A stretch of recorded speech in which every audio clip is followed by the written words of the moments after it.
सुख सन्ह्यो अर पै नहीं जाकै, कंचन माटी माने रहाओ।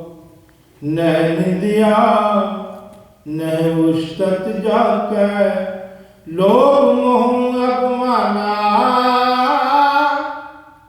हर सोगते रह नियारो, नाहि मान अपमाना। आशा मनसा सगल त्यागै, जग तेरा है निराशा। काम क्रोध जय परसै नाहन, तै कट ब्रह्म निवासा।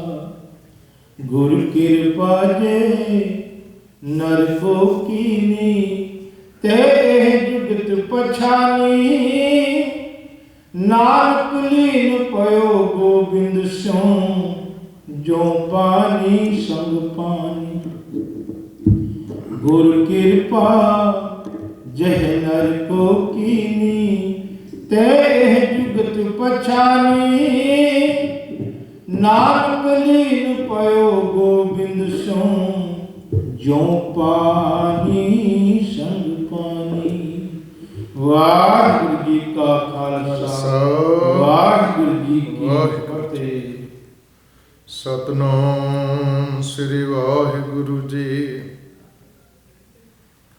जिन्ना दिसंदड़िया दुरमत वंजै,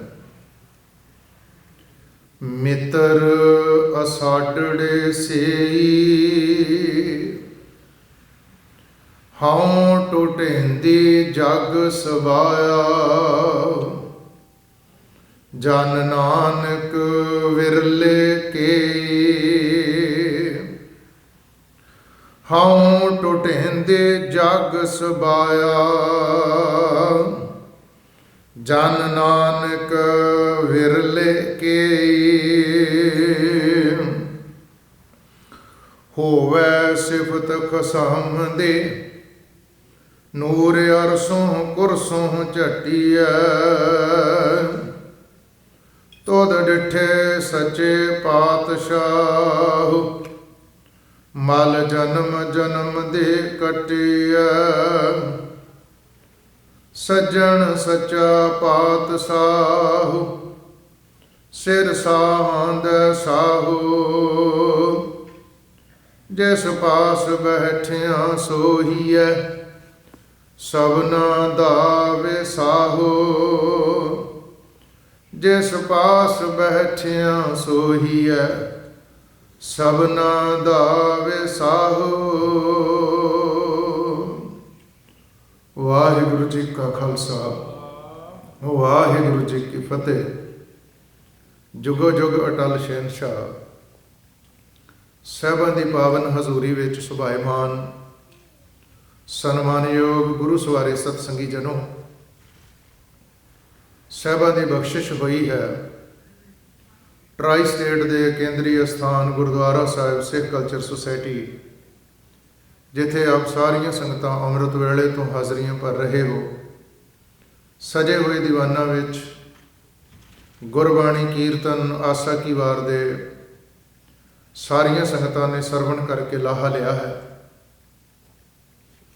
ਉਪਰੰਤ ਸਤਿਗੁਰੂ ਸੱਚੇ ਪਾਤਸ਼ਾਹ ਜੀ ਦੀ ਕਿਰਪਾ, ਵਾਹਿਗੁਰੂ ਦੀ ਬਖਸ਼ਿਸ਼, ਅੰਮ੍ਰਿਤ ਵੇਲੇ ਦਾ ਬਖਸ਼ਿਸ਼ ਹੋਇਆ ਸ੍ਰੀ ਮੁਖ ਵਾਕ ਇਸ ਅਸਥਾਨ 'ਤੇ ਜੋ ਸਾਹਿਬ ਨੇ ਅੰਮ੍ਰਿਤ ਵੇਲੇ ਰਹਿਮਤ ਕੀਤੀ ਹੈ। ਸਤਿਕਾਰਯੋਗ ਭਾਈ ਸਾਹਿਬ ਭਾਈ ਵਰਿੰਦਰ ਸਿੰਘ ਜੀ ਗੁਰਾਂ ਪਾਸੋਂ ਆਪ ਸਾਰੀਆਂ ਸੰਗਤਾਂ ਨੇ ਸ਼ਬਦ ਦਾ ਮੂਲ ਪਾਠ ਸਰਵਣ ਕੀਤਾ ਹੈ। ਜੋ ਅੰਮ੍ਰਿਤ ਵੇਲੇ ਦਾ ਬਖਸ਼ਿਸ਼ ਹੋਇਆ ਹੈ ਸ੍ਰੀ ਮੁਖ ਵਾਕ ਰਾਗ ਸੋਰਠ ਵਿੱਚ ਨੌਵੇਂ ਪਾਤਸ਼ਾਹ ਸ੍ਰੀ ਗੁਰੂ ਤੇਗ ਬਹਾਦਰ ਮਹਾਰਾਜ ਦਾ ਉਚਾਰਨ ਕੀਤਾ ਹੋਇਆ ਧੰਨ ਗੁਰੂ ਗ੍ਰੰਥ ਸਾਹਿਬ ਮਹਾਰਾਜ ਦੇ ਪਾਵਨ ਅੰਗ 633 ਅਤੇ 634 ਉੱਪਰ ਇਹ ਸ਼ਬਦ ਸੁਭਾਏਮਾਨ ਹੈ। ਸੋਰਠ ਮਹੱਲਾ ਨੌਵਾਂ। ਜੋ ਨਰ ਦੁਖ ਮੈਂ ਦੁਖ ਨਹੀਂ ਮਾਨੈ, ਸੁਖ ਸੁਨੇਹੁ ਅਰ ਭੈ ਨਹੀਂ ਜਾਕੈ, ਕੰਚਨ ਮਾਟੀ ਮਾਨੈ। ਸ਼ਬਦ ਸਰਵਣ ਆਪਾਂ ਬਹੁਤ ਵਾਰੀ ਕੀਤਾ ਹੈ।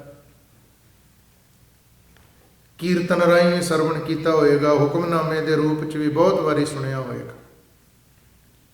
ਸਾਡੀ ਜ਼ਿੰਦਗੀ ਦਾ ਮਕਸਦ ਹੈ ਪਰਮਾਤਮਾ ਦੇ ਚਰਨਾਂ ਵਿੱਚ ਲੀਨ ਹੋਣਾ। ਇਹਦੇ 'ਚ ਇੱਕ ਪੰਕਤੀ ਆਈ ਤੀਸਰੇ ਪਦੇ 'ਚ, ਤੇ ਘਟ ਬ੍ਰਹਮ ਨਿਵਾਸਾ। ਤੇ ਘਟ, ਇਹਦੇ ਦੁਆਲੇ ਸ਼ਬਦ ਘੁੰਮਦਾ ਸਾਰਾ। ਤੇ ਘਟ ਬ੍ਰਹਮ ਨਿਵਾਸਾ, ਉਹਨਾਂ ਦੇ ਹਿਰਦੇ ਵਿੱਚ ਬ੍ਰਹਮ ਦਾ ਨਿਵਾਸ ਹੋ ਜਾਂਦਾ ਹੈ, ਉਹਨਾਂ ਦੇ ਹਿਰਦੇ ਵਿੱਚ ਰੱਬ ਵਸ ਜਾਂਦਾ, ਉਹਨਾਂ ਦੇ ਅੰਤਸ਼ਕਰਨ ਵਿੱਚ ਪਰਮਾਤਮਾ ਟਿਕ ਜਾਂਦਾ ਹੈ। ਕਿੰਨਾਂ ਦੇ ਹਿਰਦੇ 'ਚ?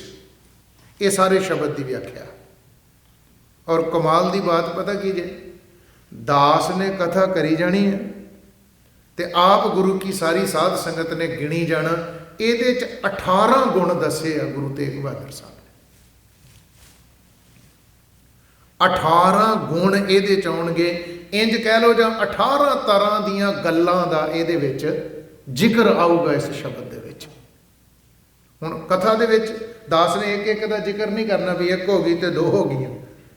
ਇਹ ਹੁਣ ਸਾਰੀ ਵਿਆਖਿਆ ਆਪ ਜੀ ਨੇ ਸਰਵਣ ਕਰਨੀ। ਕਿੰਨਾਂ ਦੇ ਹਿਰਦੇ ਵਿੱਚ ਤੇ ਘਟ ਬ੍ਰਹਮ ਨਿਵਾਸਾ। ਕਿਹੜੇ ਨੇ ਜਿਹੜੇ ਪਰਮਾਤਮਾ ਦੇ ਚਰਨਾਂ ਵਿੱਚ ਇੰਜ ਲੀਨ ਹੋ ਜਾਂਦੇ ਆ ਜਿਉਂ ਪਾਣੀ ਸੰਗ ਪਾਣੀ। ਜਿਵੇਂ ਪਾਣੀ ਵਿੱਚ ਪਾਣੀ ਮਿਲ ਕੇ ਤੇ ਇੱਕ ਹੋ ਗਿਆ, ਵੱਖਰਾ ਤਾਂ ਨਹੀਂ ਰਿਹਾ ਨਾ। ਕੌਣ ਨੇ ਉਹ? ਕਿਹੜੇ ਗੁਣ ਆ ਉਹਨਾਂ ਦੇ ਅੰਦਰ? ਕਿਉਂਕਿ ਜਿਹੜੀ ਸਿੱਖੀ ਹੈ, ਜਿਹੜਾ ਧਰਮ ਆ, ਇਹ ਗੁਣਾਂ ਦਾ ਖਜ਼ਾਨਾ ਹੈ। ਤੇਰੇ 'ਚ ਆਹ ਗੁਣ ਹੋਵੇ, ਤੇਰੇ 'ਚ ਆਹ ਗੁਣ ਹੋਵੇ। ਕਹਿ ਦਿੰਦੇ ਫਲਾਣੇ ਬੰਦੇ 'ਚ ਤੇ ਸਿੱਖੀ ਦੇ ਵਿੱਚ ਤੇ ਰੱਬੀ ਗੁਣ ਆ। ਰੱਬੀ ਗੁਣ ਦਾ ਮਤਲਬ ਹੁੰਦਾ ਰੱਬ ਵਾਲੇ ਗੁਣ, ਜਿਹੜੇ ਗੁਣ ਰੱਬ 'ਚ ਆ। ਜਿਵੇਂ ਰੱਬ ਨਿਰਵੈਰ ਹੈ ਤੇ ਸਿੱਖ ਨੇ ਨਿਰਵੈਰ ਹੋਣਾ। ਪਰਮਾਤਮਾ ਨਿਰਭਉ ਆ, ਸਿੱਖ ਨੇ ਭੈ ਤੋਂ ਰਹਿਤ ਹੋਣਾ ਦੁਨੀਆ ਦੇ ਜਿੰਨੇ ਡਰਿਆ। ਪਰਮਾਤਮਾ ਦਿਆਲੂ ਹੈ, ਪਰਮਾਤਮਾ ਕਿਰਪਾਲੂ ਹੈ, ਪਰਮਾਤਮਾ ਮਿਹਰ ਦਾ ਖਜ਼ਾਨਾ ਹੈ, ਪਰਮਾਤਮਾ ਦਇਆ ਕਰਦਾ ਹੈ। ਸਿੱਖ ਦੇ ਅੰਦਰ ਹੋਣਾ ਚਾਹੀਦਾ ਨਾ ਫਿਰ ਸਾਰਾ ਕੁਝ। ਰੱਬੀ ਗੁਣ ਕਹਿੰਦੇ ਇਹਨਾਂ ਨੂੰ। ਸ੍ਰੀ ਗੁਰੂ ਤੇਗ ਬਹਾਦਰ ਮਹਾਰਾਜ ਸੱਚੇ ਪਾਤਸ਼ਾਹ ਦਾ ਇਹ ਪਾਵਨ ਸ਼ਬਦ ਅੱਜ ਤੋਂ ਕਈ ਸਾਲ ਪਹਿਲਾਂ ਜਦੋਂ ਇਹ ਸ਼ਬਦ ਦੇ ਵਿੱਚ ਭਿੱਜ ਕੇ ਡੁੱਬ ਕੇ ਵੇਖਿਆ ਵੀ ਸਾਹਿਬ ਸੱਚੇ ਪਾਤਸ਼ਾਹ ਨੇ ਕੈਸੇ ਕੈਸੇ ਗੁਣ ਸਿੱਖ ਦੇ ਜਗਿਆਸੂ ਦੇ ਜੀਵਨ ਦੇ ਵਿੱਚ ਭਰੇ ਆ ਵੀ ਅਗਰ ਆਹ ਗੁਣ ਤੇਰੇ 'ਚ ਹੋਣ ਤੇ ਜਿਵੇਂ ਪਾਣੀ ਵਿੱਚ ਪਾਣੀ ਪੈ ਜਾਵੇ ਤੇ ਉਹ ਇੱਕ ਦੂਜੇ 'ਚ ਲੀਨ ਹੋ ਜਾਂਦਾ, ਇੱਦਾਂ ਤੂੰ ਰੱਬ ਦੇ ਵਿੱਚ ਲੀਨ ਹੋ ਸਕਦਾ। ਸਾਡੀ ਜਿਹੜੀ ਆਤਮਾ ਨਾ, ਇਹਦੇ ਵਿੱਚ ਏਡੀ ਵੱਡੀ ਸ਼ਕਤੀ ਇੱਕ ਛੁਪੀ ਆ ਕਿ ਇਹ ਪਰਮਾਤਮਾ ਵਿੱਚ ਲੀਨ ਹੋ ਸਕਦੀ ਹੈ, ਅਭੇਦ ਹੋ ਸਕਦੀ ਹੈ। ਜਿਵੇਂ ਦਲੀਲ ਦੇ ਕੇ ਸਮਝਾਉਣ ਦੀ ਕੋਸ਼ਿਸ਼ ਕਰਾਂਗਾ। ਜਿਵੇਂ ਇੱਕ ਛੋਟਾ ਜਿਹਾ ਬੀਜ ਆ, ਉਸ ਬੀਜ ਦੇ ਵਿੱਚ ਏਡੀ ਵੱਡੀ ਸ਼ਕਤੀ ਛੁਪੀ ਹੋਈ ਆ ਕਿ ਉਹ ਬੜਾ ਵੱਡਾ ਕੀ ਬਣ ਸਕਦਾ? ਦਰਖਤ, ਰੁੱਖ ਬਣ ਸਕਦਾ। ਉਹ ਵਿਚਾਰ ਕੇ ਵੇਖਿਓ ਤੁਸੀਂ, ਸਿਆਣੇ ਜਨ ਗੁਰੂ ਦੀ ਹਜ਼ੂਰੀ 'ਚ ਬੈਠੇ, ਜਿਹੜਾ ਬੋੜ ਹੁੰਦਾ ਨਾ ਜੀ, ਬੋੜ ਬੜਾ ਵੱਡਾ ਦਰਖਤ ਹੈ। ਜਿਹੜਾ ਬੋੜ ਹੈ, ਸੈਂਕੜੇ ਬੰਦੇ ਉਹਦੇ ਥੱਲੇ ਬਹਿ ਜਾਣ ਤੇ ਛਾਂ ਦਿੰਦਾ ਉਹ ਬੋੜ। ਉਹਦਾ ਬੀਜ ਕਿੰਨਾ ਕੁ ਹੁੰਦਾ? ਜਿਹੜੀਆਂ ਗੋਲਾਂ ਜੀਆਂ ਲੱਗਦੀਆਂ ਨੇ ਛੋਟੀਆਂ ਛੋਟੀਆਂ, ਉਹ ਇੱਕ ਗੋਲ ਜੀ ਜਿਹੜੀ ਉਹਦੇ 'ਚ ਕਿੰਨੇ ਸਾਰੇ ਬੀਜ ਹੁੰਦੇ। ਜਿਵੇਂ ਖਸ ਦੇ ਦਾਣੇ ਹੁੰਦੇ ਨੇ, ਖਸ ਦੇ ਤਕਰੀਬਨ ਜੇ ਆਪਾਂ ਦਲੀਲ ਦੇਣੀ ਹੋਵੇ ਤੇ ਇੰਨਾ ਕੁ ਉਹਦਾ ਬੀਜ ਹੈ ਬੋੜ ਦਾ। ਤੇ ਰੁੱਖ, ਉਸ ਛੋਟੇ ਜਿਹੇ ਬੀਜ ਵਿੱਚ ਏਡੀ ਵੱਡੀ ਸ਼ਕਤੀ ਛੁਪੀ ਆ ਵੀ ਉਹ ਏਡਾ ਵੱਡਾ ਰੁੱਖ ਬਣ ਸਕਦਾ ਔਰ ਆਪਣੇ ਵਰਗੇ ਲੱਖਾਂ ਬੀਜ ਹੋਰ ਪੈਦਾ ਕਰ ਸਕਦਾ। ਇੰਨੇ ਲੋਕਾਂ ਨੂੰ ਛਾਂ ਦੇ ਸਕਦਾ। ਇਸੇ ਤਰ੍ਹਾਂ ਜਿਉਂ ਪਾਣੀ ਸੰਗ ਪਾਣੀ, ਕੌਣ ਲੀਨ ਹੁੰਦੇ ਆ? ਉਹ ਸਮੁੰਦਰ ਦੇ ਵਿੱਚ ਕਿੰਨੇ ਦਰਿਆ ਜਾ ਕੇ ਡਿੱਗੇ, ਸਮੁੰਦਰ ਦੇ ਵਿੱਚ ਕਿੰਨੀਆਂ ਨਦੀਆਂ ਜਾ ਕੇ ਪਈਆਂ। ਜਦੋਂ ਸਮੁੰਦਰ ਵਿੱਚ ਲੀਨ ਹੋ ਗਈ ਕੋਈ ਨਦੀ, ਸਮੁੰਦਰ ਦੇ ਵਿੱਚ ਜਾ ਕੇ ਡਿੱਗ ਪਿਆ ਕੋਈ ਦਰਿਆ, ਉਸ ਵੇਲੇ ਤੁਹਾਨੂੰ ਪਤਾ ਲੱਗਦਾ ਵੀ ਹੁਣ ਸਮੁੰਦਰ ਦਾ ਪਾਣੀ ਕਿਹੜਾ ਆ ਤੇ ਦਰਿਆ ਦਾ ਪਾਣੀ ਕਿਹੜਾ ਹੈ। ਸਮੁੰਦਰ ਵਿੱਚ ਪਈ ਹੋਈ ਨਦੀ ਤੋਂ ਬਾਅਦ ਪਤਾ ਲੱਗਦਾ ਵੀ ਹੁਣ ਨਦੀ ਵਾਲਾ ਪਾਣੀ ਕਿਹੜਾ ਹੈ ਤੇ ਸਮੁੰਦਰ ਦਾ ਪਾਣੀ ਕਿਹੜਾ ਹੈ। ਆਮ ਸਮਝ ਆਉਣ ਵਾਲੀ ਬਾਤ ਬੇਨਤੀ ਕਰ ਦਵਾਂ, ਇੱਕ ਵੱਡਾ ਟੱਪ ਪਾਣੀ ਦਾ ਭਰਿਆ, ਬਾਲਟੀ ਪਾਣੀ ਦੀ ਭਰੀ ਹੈ। ਉਸ ਬਾਲਟੀ ਦੇ ਵਿੱਚ ਕਿਤੇ ਹੋਰ ਇੱਕ ਗਲਾਸ ਪਾਣੀ ਦਾ ਭਰ ਕੇ, ਕੋਈ ਕਟੋਰਾ ਪਾਣੀ ਦਾ ਭਰ ਕੇ ਉਹ ਭਰੀ ਹੋਈ ਬਾਲਟੀ ਦੇ ਵਿੱਚ ਲਿਆ ਕੇ ਪਾ ਦਿਓ। ਤੇ ਬਾਅਦ ਵਿੱਚ ਕਿਸੇ ਨੂੰ ਕਹੋ ਵੀ ਉਹ ਜਿਹੜਾ ਕਟੋਰੇ ਵਾਲਾ ਪਾਣੀ, ਗਲਾਸ ਵਾਲਾ ਪਾਣੀ ਇਹਦੇ 'ਚ ਪਾਇਆ ਸੀ, ਕੱਢੋ ਹੁਣ ਇਹਦੇ 'ਚੋਂ, ਜਾਂ ਕਿੱਥੇ ਆਓ, ਲੀਨ ਹੋ ਗਿਆ ਉਹਦੇ 'ਚ, ਅਭੇਦ ਹੋ ਗਿਆ, ਉਹਦੇ 'ਚ ਮਿਕਸ ਹੋ ਗਿਆ। ਇੱਦਾਂ ਆਤਮਾ, ਪਰਮ ਆਤਮਾ ਵਿੱਚ ਜਿਹੜੇ ਰੱਬ ਦੇ ਪਿਆਰੇ ਆ, ਉਹਨਾਂ ਦੀ ਆਤਮਾ ਪਰਮ ਆਤਮਾ ਵਿੱਚ ਲੀਨ ਹੋ ਜਾਂਦੀ। ਐਸ ਜ਼ਿੰਦਗੀ ਦੇ ਹੁੰਦੇ ਹੁੰਦੇ ਸਾਡੀ ਆ ਜਿਹੜੀ ਸਾਡੇ ਅੰਦਰ ਜੋਤ ਆ, ਸਭ ਮੈਂ ਜੋਤ ਜੋਤ ਹੈ ਸੋਏ, ਇਹ ਸਾਡੀ ਜਿਹੜੀ ਜੋਤ ਹੈ ਪਰਮ ਜੋਤ, ਰੱਬ ਦੀ ਜੋਤ ਵਿੱਚ ਲੀਨ ਹੋ ਸਕਦੀ ਹੈ। ਸਾਡੀ ਜਿਹੜੀ ਆਤਮਾ ਹੈ ਉਹ ਕਿੱਥੇ ਲੀਨ ਹੋ ਸਕਦੀ? ਪਰਮਾਤਮਾ। ਪਰਮਾਤਮਾ ਦਾ ਮਤਲਬ ਹੈ ਪਰਮ ਆਤਮਾ, ਸਭ ਤੋਂ ਸ਼੍ਰੋਮਣੀ ਆਤਮਾ ਪਰਮਾਤਮਾ ਵਾਹਿਗੁਰੂ, ਉਹਦੇ ਵਿੱਚ ਸਾਡੀ ਆਤਮਾ ਲੀਨ ਹੋ ਸਕਦੀ। ਪਰ ਸਾਹਿਬ ਨੇ ਇਹਦੇ 'ਚ ਹੁਣ ਉਹ ਗੁਣ ਦੱਸੇ ਸਾਰੇ, ਕਿਹੜੇ ਨੇ ਜਿਹੜੇ ਪਰਮਾਤਮਾ ਵਿੱਚ ਲੀਨ ਹੋ ਜਾਂਦੇ ਆ। ਕੌਣ ਨੇ ਜਿਨ੍ਹਾਂ ਦੇ ਹਿਰਦੇ 'ਚ ਬ੍ਰਹਮ ਦਾ ਨਿਵਾਸ ਹੋ ਜਾਂਦਾ ਹੈ। ਕੌਣ ਨੇ ਜਿਹੜੇ ਜਿਉਂ ਪਾਣੀ ਸੰਗ ਪਾਣੀ ਬਣ ਜਾਂਦੇ ਆ ਪਰਮਾਤਮਾ ਵਿੱਚ। ਮੇਰੇ ਸਾਹਿਬ ਨੇ ਫਰਮਾਨ ਕੀਤਾ, ਜੋ ਨਰ ਦੁੱਖ ਮੈਂ ਦੁੱਖ ਨਹੀਂ ਮਾਨੈ। ਪਹਿਲੀ ਬਾਤ ਇੱਥੋਂ ਸ਼ੁਰੂ ਕੀਤੀ, ਜੋ ਨਰ, ਜਿਹੜਾ ਇਨਸਾਨ, ਦੁੱਖ ਮੈਂ, ਇੱਥੇ ਦੁੱਖ ਮੈਂ ਦਾ ਅਰਥ ਹੁੰਦਾ ਵੀ ਹੈ ਦੁੱਖ ਦੇ ਵਿੱਚ, ਪਰ ਸਾਹਿਬ ਕਹਿੰਦੇ ਦੁੱਖ ਨਹੀਂ ਮਾਨੈ, ਮੰਨਦਾ ਨਹੀਂ ਹੈ ਵੀ ਮੈਂ ਦੁਖੀ। ਜਦੋਂ ਬੰਦਾ ਮੰਨਣ ਲੱਗ ਪਿਆ ਨਾ ਵੀ ਮੈਂ ਦੁਖੀ ਹਾਂ, ਮੰਨਣ ਦਾ ਭਾਵ ਸਮਝਿਓ, ਦੁੱਖ ਨਹੀਂ ਮਾਨੈ। ਜਦੋਂ ਬੰਦਾ ਇਹ ਮੰਨਣ ਲੱਗ ਪਿਆ ਨਾ ਮੈਂ ਦੁਖੀ ਹਾਂ, ਉਦੋਂ ਘਬਰਾਉਂਦਾ ਆ। ਜਦੋਂ ਬੰਦਾ ਮੰਨਣ ਲੱਗ ਪਿਆ ਦਿਲੋਂ ਵੀ ਮੈਂ ਦੁਖੀ ਹਾਂ, ਉਦੋਂ ਚਿੰਤਤ ਹੋ ਜਾਂਦਾ। ਜਦੋਂ ਬੰਦਾ ਮੰਨਣ ਲੱਗ ਪਿਆ ਵੀ ਮੈਂ ਦੁਖੀ ਹਾਂ, ਉਦੋਂ ਡਿਪਰੈਸ ਹੋ ਜਾਂਦਾ। ਤੇ ਜਿਸ ਨੇ ਕੋਈ ਜ਼ਿੰਦਗੀ ਦੇ ਵਿੱਚ ਦੁੱਖ ਆਇਆ, ਕੋਈ ਉਤਰਾਅ ਚੜ੍ਹਾਅ ਆਇਆ, ਤੇ ਕੋਈ ਦੂਸਰਾ ਵੀ ਆਖੇ ਵੀ ਬੜੇ ਉਤਰਾਅ ਚੜ੍ਹਾਅ ਤੇਰੇ ਵੀ ਆ ਦੁੱਖ ਆ ਗਿਆ ਤੈਨੂੰ, ਤੇ ਜੇ ਹੱਥ ਜੋੜ ਕੇ ਆਖੇ ਇਹ ਵੀ ਗੁਰੂ ਨਾਨਕ ਦਾ ਹੁਕਮ ਹੈ, ਇਹ ਵੀ ਪਰਮਾਤਮਾ ਦਾ ਹੁਕਮ ਹੈ, ਮੈਂ ਮੰਨ ਲਿਆ, ਕੋਈ ਗੱਲ ਨਹੀਂ। ਜਪਜੀ ਸਾਹਿਬ ਪੜ੍ਹਦੇ ਜੇ, ਕੈਸੀਆਂ ਕੈਸੀਆਂ ਮੇਰੇ ਸਤਿਗੁਰ ਨੇ ਦਲੀਲਾਂ ਦਿੱਤੀਆਂ। ਜਪਜੀ ਸਾਹਿਬ 'ਚ ਸਾਹਿਬ ਸੱਚੇ ਪਾਤਸ਼ਾਹ ਨੇ ਇੱਕ ਬਚਨ ਵਰਤਿਆ, ਖਿਮਾ ਕਰਿਓ ਇਹ ਸਚਾਈ ਜੇ, ਕਦੀ ਕਦੀ ਆਪਾਂ ਆਪਣੀਆਂ ਗੱਡੀਆਂ ਦੇ ਉੱਤੇ, ਆਪਣੀਆਂ ਕਾਰਾਂ ਦੇ ਉੱਤੇ ਤੇ ਲਿਖ ਲੈਨੇ ਆ ਵੀ ਇਹ ਭੇਦਾਤ ਤੇਰੀ ਦਾਤਾਰ, ਵੀ ਪਰਮਾਤਮਾ ਇਹ ਤੇਰੀ ਦਾਤ ਆ। ਸੋਹਣੀ ਕੋਠੀ ਮਿਲ ਗਈ, ਘਰ-ਬਾਰ ਮਿਲ ਗਿਆ, ਉਹਦੇ ਉੱਤੇ ਤੇ ਲਿਖ ਦਿੱਤੀ ਇਹ ਪੰਕਤੀ ਵੀ ਇਹ ਭੇਦਾਤ ਤੇਰੀ ਦਾਤਾਰ, ਵੀ ਦਾਤਾ ਵਾਹਿਗੁਰੂ ਇਹ ਤੇਰੀ ਦਾਤ ਆ। ਪਰ ਜਪਜੀ ਸਾਹਿਬ 'ਚ ਇਹ ਪੰਕਤੀ ਆਉਂਦੀ, ਇਹਦੇ ਤੋਂ ਪਹਿਲੀ ਪੰਕਤੀ ਪੜ੍ਹੋ, ਕਿਸ ਚੀਜ਼ ਦੀ ਵਿਆਖਿਆ ਚੱਲ ਰਹੀ ਹੈ। ਕਹਿੰਦੇ ਕੇਤਿਆਂ ਦੁੱਖ ਭੂਖ ਸੱਦ ਮਾਰ, ਇਹ ਭੇਦਾਤ ਤੇਰੀ ਦਾਤਾਰ। ਇੱਥੋਂ ਤੱਕ ਜਾ ਕੇ ਮੰਨਿਆ ਆਪਾਂ ਵੀ ਇਹ ਤੇਰੀ ਦਾਤ ਹੈ, ਪਤਾ ਲੱਗਦੀ ਨਾ ਗੱਲ। ਕੇਤਿਆਂ, ਕਿੰਨੇ ਲੋਕ ਆ ਦੁਨੀਆ 'ਚ, ਦੁੱਖ ਭੂਖ ਸੱਦ ਮਾਰ, ਜਿਹੜੇ ਦੁੱਖ ਦੀ ਭੁੱਖ ਦੀ ਸਦਾ ਮਾਰ ਸਹਿੰਦੇ ਆ। ਦੁੱਖ ਆ, ਭੁੱਖ ਆ, ਕਿਉਂਕਿ ਕੋਈ ਵੀ ਭੁੱਖ ਆ ਉਹਨੇ ਦੁੱਖ ਤੁਹਾਨੂੰ ਦੇਣਾ ਹੀ ਦੇਣਾ ਹੈ। ਜਿਹੜੀ ਭੁੱਖ ਆ ਨਾ, ਇਹ ਦੁੱਖ ਦਿੰਦੀ ਹੈ ਤੁਹਾਨੂੰ। ਕਿਤਿਆਂ ਕਿੰਨੇ ਦੁਨੀਆ 'ਚ ਲੋਕ ਨੇ ਜਿਹੜੇ ਦੁੱਖ ਦੇ ਵਿੱਚ ਆ, ਜਿਹੜੇ ਭੁੱਖ ਦੇ ਵਿੱਚ ਆ, ਸੱਦ ਮਾਰ, ਨਿੱਤ ਇਹਨਾਂ ਦੁੱਖਾਂ ਦੀ, ਨਿੱਤ ਇਸ ਭੁੱਖ ਦੀ, ਤਰ੍ਹਾਂ ਤਰ੍ਹਾਂ ਦੀਆਂ ਮਾਰਾਂ ਖਾਂਦੇ ਆ। ਧੰਨ ਗੁਰੂ ਨਾਨਕ ਦੇਵ ਮਹਾਰਾਜ ਮੇਰੇ ਸ਼ਹਿਨਸ਼ਾਹ ਨੇ ਫਰਮਾਇਆ, ਕਹਿੰਦੇ ਵਾਹਿਗੁਰੂ ਤੂੰ ਦਾਤਾ, ਇਹ ਵੀ ਤੇਰੀਆਂ ਹੀ ਦਾਤਾ। ਹੋਵੇ ਭੁੱਖ ਤੇ ਤੂੰ ਕਹੇ ਪਰਮਾਤਮਾ ਇਹ ਤੇਰੀ ਦਾਤ ਹੈ, ਹੋਵੇ ਦੁੱਖ ਤੇ ਤੂੰ ਕਹੇ ਪਰਮਾਤਮਾ ਇਹ ਤੇਰੀ ਦਾਤ ਹੈ। ਜੋ ਨਰ ਦੁੱਖ ਮੈਂ ਦੁੱਖ ਨਹੀਂ ਮੰਨੈ, ਇਹ ਆ ਇਹਦਾ ਅਰਥ। ਤਤੀ ਤਵੀ ਉੱਤੇ ਬੈਠ, ਸੀਸ ਵਿੱਚ ਗਰਮ ਰੇਤਾ ਪਵਾ, ਤੇ ਪਾਣੀ ਦੀਆਂ ਦੇਗਾਂ 'ਚ ਉਬਾਲੇ ਖਾ। ਫਿਰ ਗਾ ਕੇ ਦੱਸਿਆ ਇਹ ਤੇਰਾ ਕੀਤਾ ਹੋਇਆ ਮੈਨੂੰ ਮਿੱਠਾ ਲੱਗਦਾ। ਜੋ ਨਰ ਦੁੱਖ ਮੈਂ ਦੁੱਖ ਨਹੀਂ ਮੰਨੈ।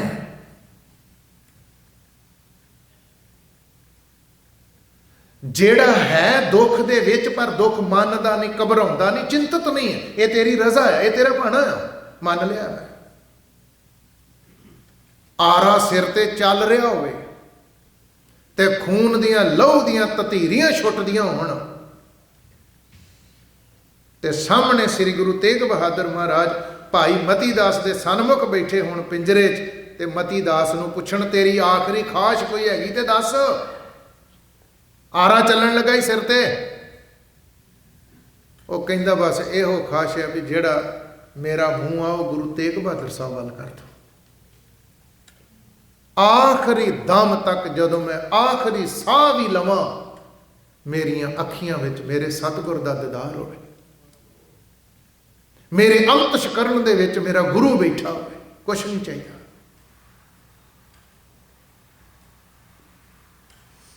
ਦੁਨੀਆ ਦਾ ਧਨ ਪਿਆਰਾ ਲੱਗਾ, ਧੀਆਂ ਪੁੱਤ ਬੜੇ ਪਿਆਰੇ ਲੱਗੇ ਤੈਨੂੰ, ਦੁਨੀਆ ਦੇ ਪਦਾਰਥ ਤੈਨੂੰ ਬੜੇ ਪਿਆਰੇ ਲੱਗੇ, ਮਹਿਲ ਮਾੜੀਆਂ ਤੈਨੂੰ ਬੜੀਆਂ ਪਿਆਰੀਆਂ ਲੱਗਦੀਆਂ। ਜਿਨੇ ਸਿੱਖੀ ਕਮਾਈ ਤੇ ਜਿਨੇ ਨਾਮ ਸਿਮਰਨ ਭਜਨ ਬੰਦਗੀ ਦੀ ਕਮਾਈ ਕੀਤੀ ਆ, ਸਿਰ ਦੇ ਉੱਤੇ ਆਰਾ ਚੱਲਦਾ ਸੀਸ ਤੇ ਉਹ ਕਹਿੰਦਾ ਆਰਾ ਪਿਆਰਾ ਲੱਗਦਾ ਹੈ। ਇਹ ਵੀ ਮੈਨੂੰ ਪਿਆਰਾ ਲੱਗਦਾ ਆ ਕਿਉਂਕਿ ਗੁਰੂ ਦੀ ਸਿੱਖੀ ਮੇਰੇ ਕੋਲ ਆ ਤੇ ਗੁਰੂ ਮੇਰੇ ਕੋਲ ਆ। ਪਰ ਇਹ ਜਿਹੜੀਆਂ ਬਾਤਾਂ, ਇਹ ਜਿਹੜੀਆਂ ਵਿਚਾਰਾਂ ਕੇਵਲ ਗੱਲਾਂ ਨਹੀਂ ਆ। ਸਤਿਕਾਰਯੋਗ ਭਾਈ ਸਾਹਿਬ ਭਾਈ ਮੁਖਤਿਆਰ ਸਿੰਘ ਜੀ ਘੁੰਮਣ ਜੀ ਹੋਰੀ ਸਵੇਰੇ ਵਿਚਾਰ ਕਰਕੇ ਗਏ 9 ਤੋਂ ਪੌਣੇ 10 ਵਜੇ ਤੱਕ। ਨਾਮ ਸਿਮਰਨ 'ਚ ਜਿਹੜੀਆਂ ਰੂਹਾਂ ਜੁੜ ਗਈਆਂ, ਜਿਹੜੇ ਲੀਨ ਹੋ ਗਏ ਆ, ਕੀ ਜੀਵਨ ਬਣ ਗਿਆ ਉਹਨਾਂ ਦਾ। ਇਹੋ ਹੀ ਅੱਜ ਦੇ ਸ਼ਬਦ 'ਚ ਜੋ ਨਾਰ ਦੁੱਖ ਮੈਂ ਦੁੱਖ ਨਹੀਂ ਮਾਨੈ, ਹੈ ਦੁੱਖ ਦੇ ਵਿੱਚ। ਦੁੱਖ ਦੇ ਵਿੱਚ ਮਤਲਬ ਜਦੋਂ ਦੁਨੀਆ ਵੇਖਦੀ ਹੈ ਉਹਦੇ ਵਾਲੇ ਪਾਸੇ। ਜਿਵੇਂ ਦਾਸ ਹੁਣ ਜ਼ਿਕਰ ਕਰ ਰਿਹਾ ਵੀ ਕਿਸੇ ਦੇ ਸਿਰ ਤੇ ਆਰਾ ਚੱਲ ਰਿਹਾ ਤੇ ਉਹ ਫਿਰ ਵੀ ਬਾਣੀ ਪੜ੍ਹ ਰਿਹਾ, ਜਪਜੀ ਸਾਹਿਬ ਪੜ੍ਹ ਰਿਹਾ। ਇਹਦਾ ਮਤਲਬ ਇਹ ਆ ਵੀ ਦਾਸ ਤੇ ਇਹੋ ਹੀ ਜ਼ਿਕਰ ਕਰ ਰਿਹਾ ਨਾ ਵੀ ਆਰਾ ਚੱਲਣਾ ਜਿਹੜਾ ਹੈ ਤੇ ਤਕਲੀਫ ਹੈ ਨਾ, ਦੁੱਖ ਦੀ ਗੱਲ ਹੈ ਨਾ, ਉਹ ਸਾਡੇ ਵਾਸਤੇ ਦੁੱਖ ਦੀ ਗੱਲ ਹੈ। ਪਰ ਜਦੋਂ ਭਾਈ ਮਤੀ ਦਾਸ ਜੀ ਨੂੰ ਪੁੱਛਦੇ ਆ, ਉਹ ਕਹਿੰਦਾ ਮੈਨੂੰ ਤਾਂ ਬੜਾ ਆਨੰਦ ਹੈ। ਬੰਦ ਕੱਟਿਆ ਜਾਣਾ ਭਾਈ ਮਨੀ ਸਿੰਘ ਜੀ ਦਾ, ਉਹਦੇ ਇੱਕ ਇੱਕ ਪੋਟੇ ਦੇ ਉੱਤੇ ਟੋਕਾ ਚੱਲਣਾ, ਲੱਕੜ ਦਾ ਮੁੱਢ ਰੱਖਿਆ ਥੱਲੇ, ਲੱਕੜ ਦਾ ਮੁੱਢ ਰੱਖ ਕੇ ਬੰਦੇ ਨੂੰ ਕੱਟਣ ਡਿਆ, ਇਨਸਾਨ ਨੂੰ। ਐ ਉਂਗਲ ਰੱਖੀ ਮੁੱਢ ਤੇ ਟੋਕਾ ਆਉਂਦਾ, ਆ ਜਾਂਦਾ ਪੋਟਾ ਲੱਥ ਕੇ ਉਂਗਲ ਦਾ, ਕਿੱਥੇ ਜਾ ਕੇ ਡਿੱਗੂਗਾ। ਤੇ ਭਾਈ ਮਨੀ ਸਿੰਘ ਦੀ ਰਸਨਾ ਪੜਦੀ, ਸੁਖਮਣੀ ਸੁਖ ਅੰਮ੍ਰਿਤ ਪ੍ਰਭ ਨਾਮ, ਭਗਤ ਜਨਾ ਕੈ ਮਨ ਬਿਸਰਾਂ। ਪ੍ਰਭ ਨਾਮ, ਮੇਰੇ ਕੋਲ ਪ੍ਰਭੂ ਦਾ ਨਾਮ ਹੈ, ਮੇਰੇ ਕੋਲ ਪ੍ਰਭੂ ਦਾ ਸਿਮਰਨ ਹੈ।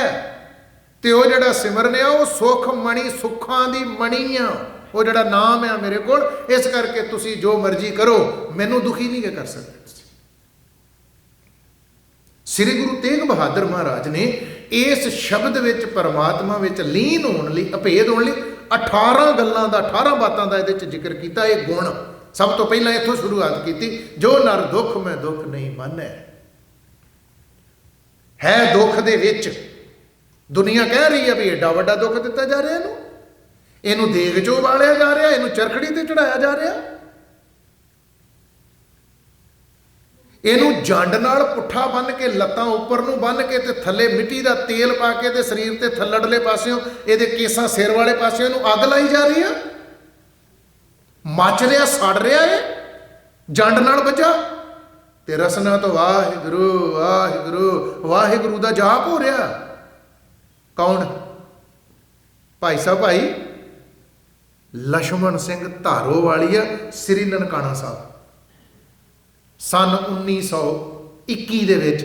ਅਗਲੇ ਸਾਲ ਉਹ ਸ਼ਤਾਬਦੀ ਆ ਰਹੀ ਹੈ ਜੀ, 100 ਸਾਲਾ ਸ਼ਤਾਬਦੀ ਹੈ। 21 ਫਰਵਰੀ 1921 ਨੂੰ ਨਨਕਾਣਾ ਸਾਹਿਬ ਦਾ ਸਾਕਾ ਹੋਇਆ ਸੀ, ਜਿੱਦਣ ਨਨਕਾਣਾ ਸਾਹਿਬ ਆਜ਼ਾਦ ਕਰਾਇਆ। ਭਾਈ ਲਛਮਣ ਸਿੰਘ ਤੇ ਉਹਨਾਂ ਦੇ ਸਾਥੀ ਜਦੋਂ ਸ਼ਹੀਦ ਹੋਏ ਸੀ। ਅਗਲੇ ਸਾਲ 100 ਸਾਲ ਹੋ ਜਾਣਾ ਹੈ।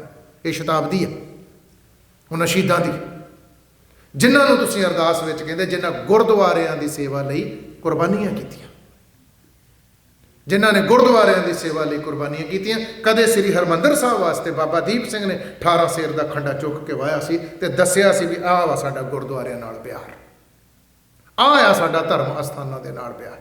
ਉਹ ਭਾਵੇਂ ਸ੍ਰੀ ਹਰਿਮੰਦਰ ਸਾਹਿਬ ਹੋਵੇ, ਉਹ ਭਾਵੇਂ ਸ੍ਰੀ ਅਕਾਲ ਤਖਤ ਸਾਹਿਬ ਹੋਵੇ, ਭਾਵੇਂ ਬਾਬਾ ਦੀਪ ਸਿੰਘ ਦੇ ਸਮੇਂ ਦੀ ਬਾਤ ਹੋਵੇ, ਭਾਵੇਂ ਸ੍ਰੀ ਨਨਕਾਣਾ ਸਾਹਿਬ ਦੀ ਬਾਤ ਹੋਵੇ, ਤਰਨਤਾਰਨ ਸਾਹਿਬ ਦਾ ਵੀ ਮੋਰਚਾ ਲੱਗਾ, ਰਕਾਬਗੰਜ ਗੁਰਦੁਆਰਾ ਸਾਹਿਬ ਦਾ ਵੀ ਮੋਰਚਾ ਲੱਗਾ। ਇੱਕ ਅੱਜ ਕੱਲ੍ਹ ਪਾਕਿਸਤਾਨ ਦੇ ਵਿੱਚ ਰਹਿ ਗਈ ਜਗ੍ਹਾ ਸਿਆਲਕੋਟ, ਉੱਥੇ ਗੁਰੂ ਨਾਨਕ ਦੇਵ ਸਾਹਿਬ ਦਾ ਗੁਰਦੁਆਰਾ ਬੇਰ ਸਾਹਿਬ, ਉਹਦਾ ਵੀ ਮੋਰਚਾ ਲੱਗਾ ਸੀਗਾ। ਭਾਵੇਂ ਉਹ 1921 ਦੀ ਗੱਲ ਹੋਵੇ, ਭਾਈ ਲਛਮਣ ਸਿੰਘ ਹੋਰਾਂ ਦੀਆਂ ਸ਼ਹਾਦਤਾਂ ਹੋਣ, ਤੇ ਭਾਵੇਂ 1984 ਦੇ ਘੱਲੂਘਾਰੇ ਦੀ ਗੱਲ ਛਿੜੇ। ਇਸ ਲਈ ਸਾਧ ਸੰਗਤ ਬਹੁਤ ਦਲੀਲਾਂ ਦਿੱਤੀਆਂ ਜਾ ਸਕਦੀਆਂ। ਜੋ ਨਰ ਦੁੱਖ ਮੈਂ ਦੁੱਖ ਨਹੀਂ ਮੰਨੈ। ਅਗਲਾ ਕਿਹੜਾ ਗੁਣ ਦੱਸਿਆ ਜੀ? ਸੁਖ ਸਨੇਹ ਅਰ ਭੈ ਨਹੀਂ ਜਾਂਕੈ, ਕੰਚਨ ਮਾਟੀ ਮੰਨੈ। ਜਿਹੜੀ ਸਿੱਖੀ ਨੂੰ ਕਹਿੰਦੇ ਨਾ ਵੀ ਖੰਡੇ ਨਾਲੋਂ ਤਿੱਖੀ ਤੇ ਵਾਲ ਨਾਲੋਂ ਬਰੀਕ ਆ, ਇਹ ਗੱਲਾਂ ਆ, ਇਹ ਗੁਣ ਨੇ ਜਿਹੜੇ ਅਪਣਾਉਣੇ ਪੈਣੇ ਆ, ਤਾਂ ਇਹੋ ਹੀ ਖੰਡੇ ਨਾਲੋਂ ਤਿੱਖੇ ਆ। ਸੁਖ ਸਨੇਹ, ਪਹਿਲੀ ਗੱਲ ਆਈ ਸੀ ਵੀ ਦੁੱਖ ਦੇ ਵਿੱਚ ਦੁੱਖ ਮੰਨਦਾ ਨਹੀਂ, ਘਬਰਾਉਂਦਾ ਨਹੀਂ, ਦੁਖੀ ਨਹੀਂ ਹੁੰਦਾ, ਚਿੰਤਤ ਨਹੀਂ ਹੁੰਦਾ, ਡਿਪਰੈਸ਼ਨ 'ਚ ਨਹੀਂ ਜਾਂਦਾ, ਦੁੱਖ ਦੇ ਵਿੱਚ ਵੀ, ਤਕਲੀਫ 'ਚ ਵੀ। ਪਤਾ ਗੁਰੂ ਤੇਗ ਬਹਾਦਰ ਸਾਹਿਬ ਮਹਾਰਾਜ ਕੀ ਫਰਮਾਉਂਦੇ? ਕਹਿੰਦੇ ਸੁੱਖਾਂ ਨਾਲ ਸਨੇਹ ਨਹੀਂ ਕਰਦਾ, ਸੁੱਖਾਂ ਦੀ ਪਕੜ ਕੋਈ ਨਹੀਂ ਕੀ। ਆਪਾਂ ਕੀ ਮੰਗਦੇ ਆ? ਆਪਾਂ ਸੁੱਖ ਮੰਗਦੇ ਆ ਨਾ, ਮੈਨੂੰ ਜ਼ਿੰਦਗੀ 'ਚ ਸੁੱਖ ਮਿਲੇ। ਪਾਤਸ਼ਾਹ ਕਹਿੰਦੇ ਜਿਹੜੇ ਪਰਮਾਤਮਾ ਦੇ ਚਰਨਾਂ ਵਿੱਚ ਲੀਨ ਹੋਣਾ ਚਾਹੁੰਦੇ ਆ, ਅਭੇਦ ਹੋਣਾ ਚਾਹੁੰਦੇ ਆ, ਉਹ ਕਹਿੰਦੇ ਦੁੱਖ ਦੇ, ਸੁੱਖ ਦੇ, ਖੁਸ਼ੀ ਦੇ, ਗਮੀ ਦੇ, ਗਰੀਬੀ ਦੇ, ਅਮੀਰੀ ਦੇ, ਉਤਰਾਅ ਹੋਵੇ ਜ਼ਿੰਦਗੀ 'ਚ, ਚੜਾਅ ਹੋਵੇ ਜ਼ਿੰਦਗੀ 'ਚ, ਜੋ ਮਰਜ਼ੀ ਹੋਵੇ, ਆਪਣੇ ਨਾਲੋਂ ਨਾ ਵਿਛੋੜ। ਭਾਵੇਂ ਚੋਪੜੀ ਖਾਣ ਨੂੰ ਦੇ ਤੇ ਭਾਵੇਂ ਅਣ ਚੋਪੜੀ ਦੇ ਸੁੱਕੀ, ਆਪਣੇ ਚਰਨਾਂ ਨਾਲੋਂ ਨਾ ਵਿਛੋੜ। ਆਖਿਆ ਜੀ ਕਦੀ? ਮੈਂ ਵੀ ਤੁਹਾਡੇ ਨਾਲ ਆ। ਕਦੀ ਆਖਿਆ ਹੋਵੇ ਭਾਵੇਂ ਰੋਟੀ ਚੋਪੜੀ ਦੇ ਤੇ ਭਾਵੇਂ ਸੁੱਕੀ ਦੇ, ਪਰ ਚਰਨਾਂ ਨਾਲੋਂ ਨਾ ਵਿਛੋੜੀ। ਭਾਵੇਂ ਗਰੀਬੀ ਦੇ ਤੇ ਭਾਵੇਂ ਅਮੀਰੀ ਦੇ, ਪਰ ਚਰਨਾਂ ਨਾਲੋਂ ਨਾ ਵਿਛੋੜੀ। ਆਪਣੇ ਦਰ ਨਾਲੋਂ, ਆਪਣੇ ਘਰ ਨਾਲੋਂ ਨਾ ਤੋੜੀ। ਇਹ ਹੈ ਇਹਦਾ ਅਰਥ। ਸੁੱਖ ਸਨੇਹ ਅਰ ਭੈ ਨਹੀਂ ਜਾਂਕੈ। ਸੁੱਖਾਂ ਦਾ ਮੋਹ ਕੋਈ ਨਹੀਂ, ਪਕੜ ਕੋਈ ਨਹੀਂ, ਕਿਉਂਕਿ ਪਤਾ ਲੱਗ ਗਿਆ ਜੇ ਸੁੱਖ ਆ ਤਾਂ ਵੀ ਤੇਰੀ ਮਰਜ਼ੀ 'ਚ ਆ, ਜੇ ਦੁੱਖ ਆ ਤੇ ਤੇਰੇ ਹੁਕਮ 'ਚ ਆ। ਨਾਨਕ ਬੋਲਣ ਝਖਣਾ, ਦੁੱਖ ਛੱਡ ਮੰਗੀਐ ਸੁੱਖ, ਸੁੱਖ ਦੁੱਖ ਦੋਏ ਦਰ ਕੱਪੜੇ ਪਹਿਰੇ ਜਾਏ ਮਨੁੱਖ। ਜਿੱਥੇ ਬੋਲਣ ਹਾਰੀ ਹੈ ਤਿੱਥੇ ਚੰਗੀ ਚੁੱਪ। ਜਿਵੇਂ ਇੱਕ ਸਿੱਕਾ ਹੈ ਨਾ, ਸਿੱਕਾ ਆਪਣੇ ਆ ਕੋਈ ਸੈਂਟ ਆ, ਸਿੱਕਾ ਆ, ਸਿੱਕੇ ਦੇ ਦੋ ਪਹਿਲੂ ਆ। ਜੇ ਹੁਣ ਉਹ ਸਿੱਕੇ ਨੂੰ ਤੁਸੀਂ ਆਖੋ ਵੀ ਮੈਂ ਤਾਂ ਇੱਕੋ ਪਾਸਾ ਲੈਣਾ, ਵੀ ਜਿੱਧਰਲੇ ਪਾਸੇ ਲਿਖਿਆ ਵਾ ਵੀ 1 ਰੁਪਈਆ, 1 ਡਾਲਰ ਜਾਂ 50 ਸੈਂਟ ਆ, ਤੇ ਦੂਜਾ ਪਾਸਾ ਨਹੀਂ ਮੈਂ ਲੈਣਾ, ਹੋ ਸਕਦਾ ਹੈ? ਜਿਹੜਾ ਦੁੱਖ ਤੇ ਸੁੱਖ ਹੈ ਇੱਕੋ ਸਿੱਕੇ ਦੇ ਦੋ ਪਹਿਲੂ ਆ। ਇਸ ਕਰਕੇ ਸਤਿਗੁਰੂ ਪਾਤਸ਼ਾਹ ਨੇ ਜ਼ਿੰਦਗੀ ਜੀਣ ਦਾ ਤਰੀਕਾ ਦੱਸਿਆ ਕਿ ਮਾਲਕ ਦੀ ਰਜ਼ਾ ਵਿੱਚ ਜੇ ਕੱਲ ਸੁੱਖ ਸੀ, ਅੱਜ ਕੋਈ ਮਾੜਾ ਮੋਟਾ ਦੁੱਖ ਆ ਗਿਆ, ਘਬਰਾਉਣਾ ਨਹੀਂ। ਜੇ ਦਿਨ ਉਹ ਨਹੀਂ ਰਹੇ ਤੇ ਇਹ ਵੀ ਨਹੀਂ ਰਹਿਣੇ। ਇਹ ਸੱਚਾਈ ਜੇ। ਕਦੀ ਵੀ ਸੰਸਾਰ ਜਗਤ ਦੇ ਵਿੱਚ ਜ਼ਿੰਦਗੀ 'ਚ ਘਬਰਾਈ ਦਾ ਨਹੀਂਗਾ। ਕੋਈ ਦੁੱਖ ਹੈ, ਤਕਲੀਫ ਹੈ, ਮਹਾਰਾਜ ਕਹਿੰਦੇ ਸੁੱਖਾਂ ਨਾਲ ਸਨੇਹ ਨਹੀਂ, ਉਹਦਾ ਕੋਈ ਭੈ ਨਹੀਂ ਜਾਂਕੈ। ਤੇ ਰੱਬ ਤੋਂ ਬਗੈਰ ਸੰਸਾਰ ਵਿੱਚ ਹੋਰ ਕਿਸੇ ਦਾ ਭੈ ਨਹੀਂਗਾ। ਸਾਰਿਆਂ ਤੋਂ ਵੱਡਾ ਭੈ, ਸਾਰਿਆਂ ਤੋਂ ਵੱਡਾ ਡਰ ਇਨਸਾਨ ਨੂੰ ਮੌਤ ਦਾ ਡਰ ਆ। ਤੇ ਜਿਸ ਦਾ ਮੌਤ ਦਾ ਡਰ ਮੁੱਕ ਗਿਆ, ਕੋਈ ਹੋਰ ਡਰ ਉਹਨੂੰ ਡਰਾ ਸਕਦਾ? ਮਾਫ ਕਰਿਓ, ਇਹ ਨਾ ਸਮਝੋ ਕਿਹੋ ਜਿਹੀਆਂ ਬਾਤਾਂ ਪਾਉਂਦਾ। ਬੰਦਾ ਸ਼ੂਗਰ ਤੋਂ ਨਹੀਂ ਗਾ ਡਰਦਾ। ਸ਼ੂਗਰ ਤੋਂ ਥੋੜੀ ਡਰਦਾ ਮੈਨੂੰ ਸ਼ੂਗਰ ਹੋ ਗਈ ਆ। ਕਦ ਤੋਂ ਡਰਦਾ? ਉਹ ਸ਼ੂਗਰ ਦੇ ਪਿੱਛੇ ਕੀ ਆ? ਹਾਂ, ਮੌਤ ਆ। ਕੋਈ ਹਾਰਟ, ਰੱਬ ਕਰੇ ਸਾਰੀ ਦੁਨੀਆ ਸੁਖੀ ਰਵੇ, ਮੇਰਾ ਭਾਵ ਇਹ ਨਹੀਂ ਵੀ ਕਿਸੇ ਨੂੰ ਕੋਈ ਦੁੱਖ ਲੱਗੇ ਨਾ।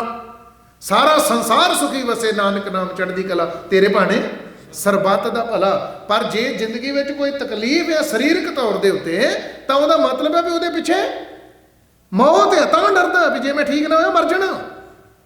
ਡਰਦਾ ਕਾਹਦੇ ਤੋਂ? ਮੌਤ ਤੋਂ। ਦਸ਼ਮੇਸ਼ ਪਿਤਾ ਨੇ ਵੇਖਿਆ ਦੁਨੀਆ ਵਿੱਚ ਸਭ ਤੋਂ ਵੱਡਾ ਡਰ ਮੌਤ ਦਾ ਡਰ ਹੈ। ਸੰਸਾਰ ਵਿੱਚ ਸਭ ਤੋਂ ਭਿਆਨਕ ਭੈ ਆ ਜਿਹੜਾ ਇਹਨੂੰ, ਉਹ ਮੌਤ ਦਾ ਹੈ। ਤੇ ਸਭ ਤੋਂ ਪਹਿਲਾਂ ਇਹਦਾ ਡਰ, ਮੌਤ ਦਾ ਡਰ ਖਤਮ ਕਰਦੀ। ਜਿਸ ਦਿਨ ਦਸ਼ਮੇਸ਼ ਪਿਤਾ ਨੇ ਖਾਲਸਾ ਸਾਜਿਆ, खंडे बाटे की पौल छकाई है, उस दिन कलगीधर पातशाह ने सब तो पहला मौत का डर मुकाया। सीस मंगण का मतलब की सी? शायद दास ने किते कल परसों जिक्र किया, केवल टूक मात्र, वो रूटीन का दीवान सीगा।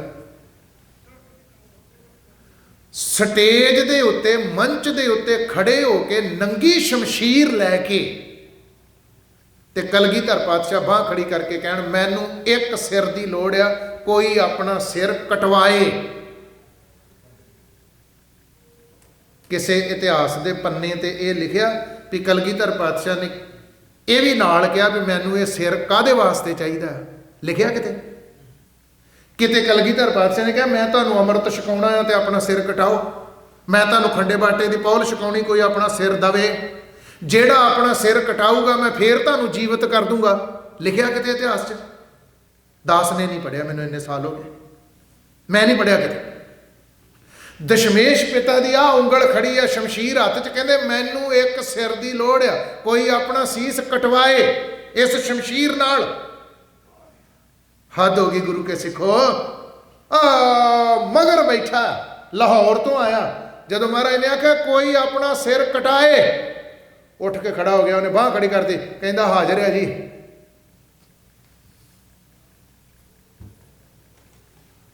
घाटी तो औखी है तो घाटी औखी है, बात तो औखी। सुनाउणियां बातां जिहड़ियां दास कथा कर रहा, आप सरवण कर रहे हो, सुनाउणियां ते सुन लैणियां सौखी आ। सतगुरु पातशाह कहण मैनू एक सिर की लोड़ आ, सिर लवाओ कोई, इन्नी गल ही है जी बस। खालसा साजण वेले जिहड़े सिरां दी मंगी, इन्नी गल ही है भी सिर कटाओ कोई। बांह खड़ी करके कहंदा हाजिर है जी। भाई दया सिंह जिसका नाम दया राम सी, कलगीधर पातशाह के चरणों च जदों आया तो महाराज सच्चे पातशाह ने आख्या सिर कटाउणा, इतिहास नहीं कोई लंबा सुना रहा, केवल टूक मात्र गल कर रहा। सुखा नाल स्नेह ही कोई नहीं, सुख स्नेह अर भै नहीं जाके, डर नहीं किसी का, मौत का भी नहीं। सतगुर ने आख्या, पुछया नाम दया राम, लाहौर तो आया, बड़िया लंबिया व्याख्या, पर टूक मात्र बेनती सुनो जिस विषय ते गल चल रही है।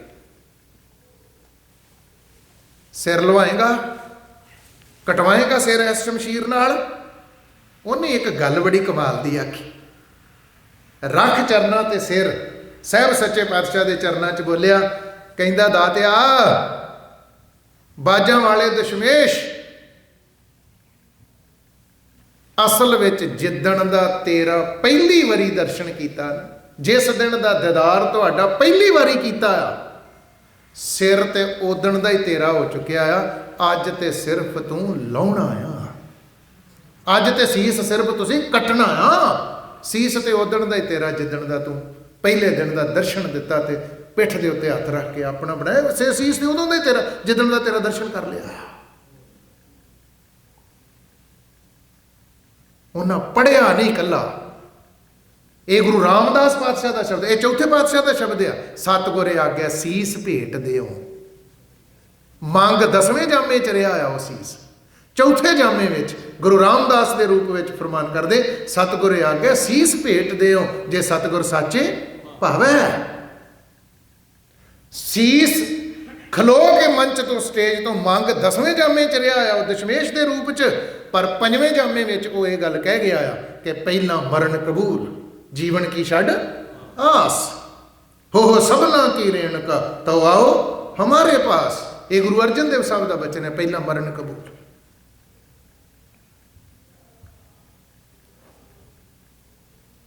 भाई दया राम दा अर्थात भाई दया सिंह दा सीस लै लैण, पर कमाल की गल यह आ भी अजे बैठिया जो 80,000 का इकट्ठ, वो ये भी सोच सकते पता नहीं लाउणा कि नहीं लाउणा, ऐदां थोड़ी वढ़ दूगा सिर, भी तंबू च जाके सिर ला दू धड़ नालों। पर जदों दूसरी बारी स्टेज के उत्ते दाता आउंदा, उदों ते शमशीर लहू ना लिबड़ी, उदों खून ना लिबड़ी, जिन्ने बैठे उन्हें सारे पता लग गया भी लाता उहदा। आखो सतनाम श्री। पर जेड़े उठते रहे ये कोई विसाखी का या कोई खालसे की सिरजना का इतिहास नहीं सारा सुनाना चाहता, मैं बेनती सिर्फ ये कर रहा भी सुख स्नेहो अर भै नहीं जाके कंचन माटी मानै। ये 18 गुण दसे है गुरु तेग बहादुर साहब ने इस शब्द च। ਸ਼ਬਦ ਆਪਾਂ ਸਾਰਿਆਂ ਨੂੰ ਆਉਂਦਾ ਵਾ, ਪਰ ਕਦੀ ਭੇਜ ਕੇ ਵੇਖਿਆ ਵੀ ਇੰਨੇ ਗੁਣ ਇੱਕੋ ਸ਼ਬਦ 'ਚ। ਸਾਹਿਬ ਸੱਚੇ ਪਾਤਸ਼ਾਹ ਨੇ ਕਿਹਾ ਤੈਨੂੰ ਮੈਂ ਉੱਥੋਂ ਤੱਕ ਲੈ ਕੇ ਜਾਣਾ, ਤੇ ਘਟ ਬ੍ਰਹਮ ਨਿਵਾਸਾ, ਉਹਦੇ ਹਿਰਦੇ 'ਚ ਰੱਬ ਦਾ ਨਿਵਾਸ ਆ। ਤੈਨੂੰ ਮੈਂ ਉੱਥੋਂ ਤੱਕ ਲੈ ਕੇ ਜਾਣਾ ਜਿਉਂ ਪਾਣੀ ਸੰਗ ਪਾਣੀ, ਜਿਵੇਂ ਪਾਣੀ 'ਚ ਪਾਣੀ ਮਿਲ ਕੇ ਇੱਕ ਹੋ ਗਿਆ। ਪਹਿਲਾ ਬਚਨ ਸੀ ਦੁੱਖ ਦੇ ਵਿੱਚ ਹੈ ਪਰ ਘਬਰਾਉਂਦਾ ਨਹੀਂ, ਤੇ ਦੁੱਖ ਨੂੰ ਦੁੱਖ ਮੰਨਦਾ ਨਹੀਂ, ਸਮਝਦਾ ਨਹੀਂ। ਹੁਣ ਕਹਿੰਦੇ ਸੁੱਖ ਸਨੇਹ, ਸੁੱਖਾਂ ਨਾਲ ਕੋਈ ਸਨੇਹ ਨਹੀਂ, ਪਕੜ ਨਹੀਂ ਕੀ ਸੁੱਖਾਂ ਦੀ ਕਿ ਸੁੱਖ ਹੀ ਮਿਲੇ। ਭੈ ਨਹੀਂ ਜਾਂਕੈ, ਰੱਬ ਤੋਂ ਸਿਵਾਏ ਕਿਸੇ ਦੂਸਰੇ ਦਾ ਡਰ ਕੋਈ ਨਹੀਂ।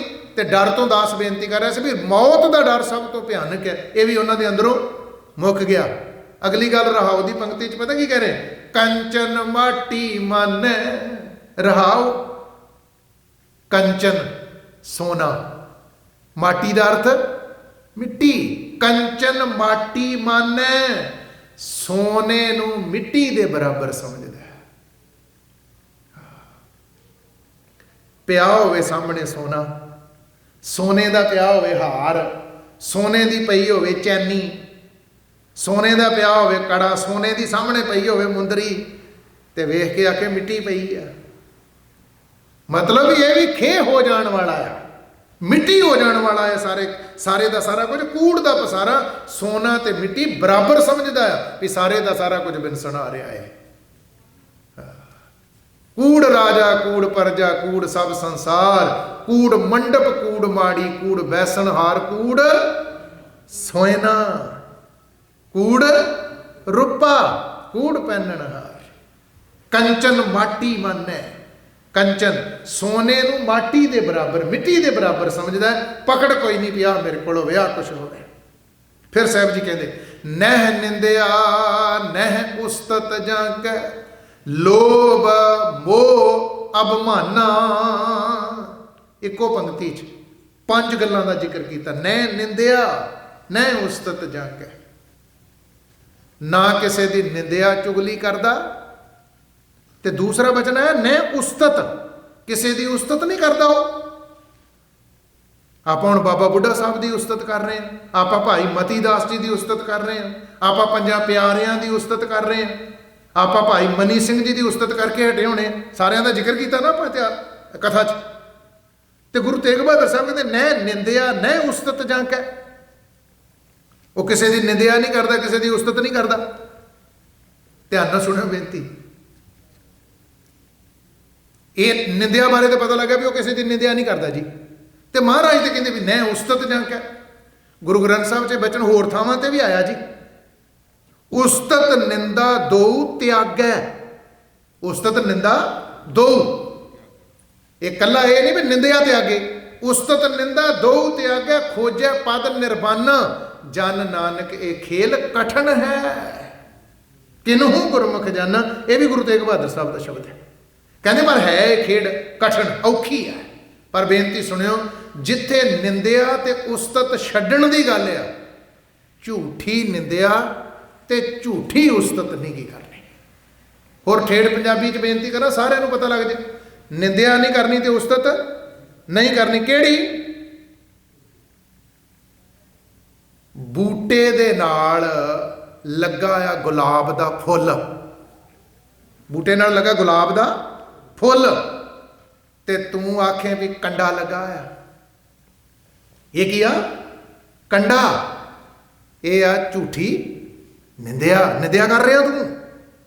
ਡਾਲੀ ਨਾਲ ਫੁੱਲ ਲਗਾ, ਤੂੰ ਕੰਡਾ ਕਹੀ ਜਾਣਾ। ਇਹ ਨਹੀਂ ਗਾ ਕਹਿਣਾ ਨਿੰਦਿਆ। ਹੁਣ ਡਾਲੀ ਨਾਲ ਲੱਗਾ ਕੰਡਾ ਤੇ ਤੂੰ ਕਹਿਣਾ ਕੀ ਹੈ? ਫੁੱਲ। ਝੂਠੀ ਉਸਤਤ ਹੈ। ਇਹ ਨਹੀਂ ਕੀ ਕਰਨੀ।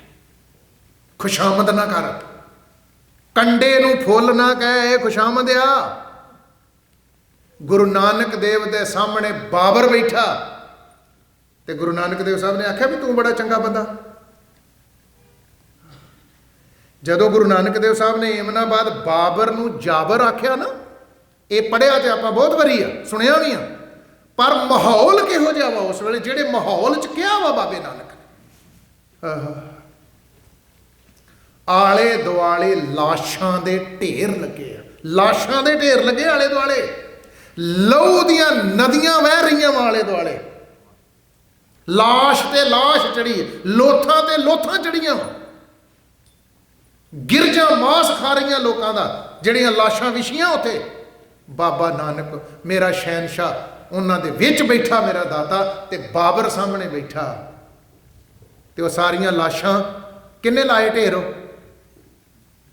ਉਹ ਸਾਰੀਆਂ ਲਾਸ਼ਾਂ ਕਿੰਨੇ ਵਿਛਾਈਆਂ? ਬਾਬਰ ਨੇ।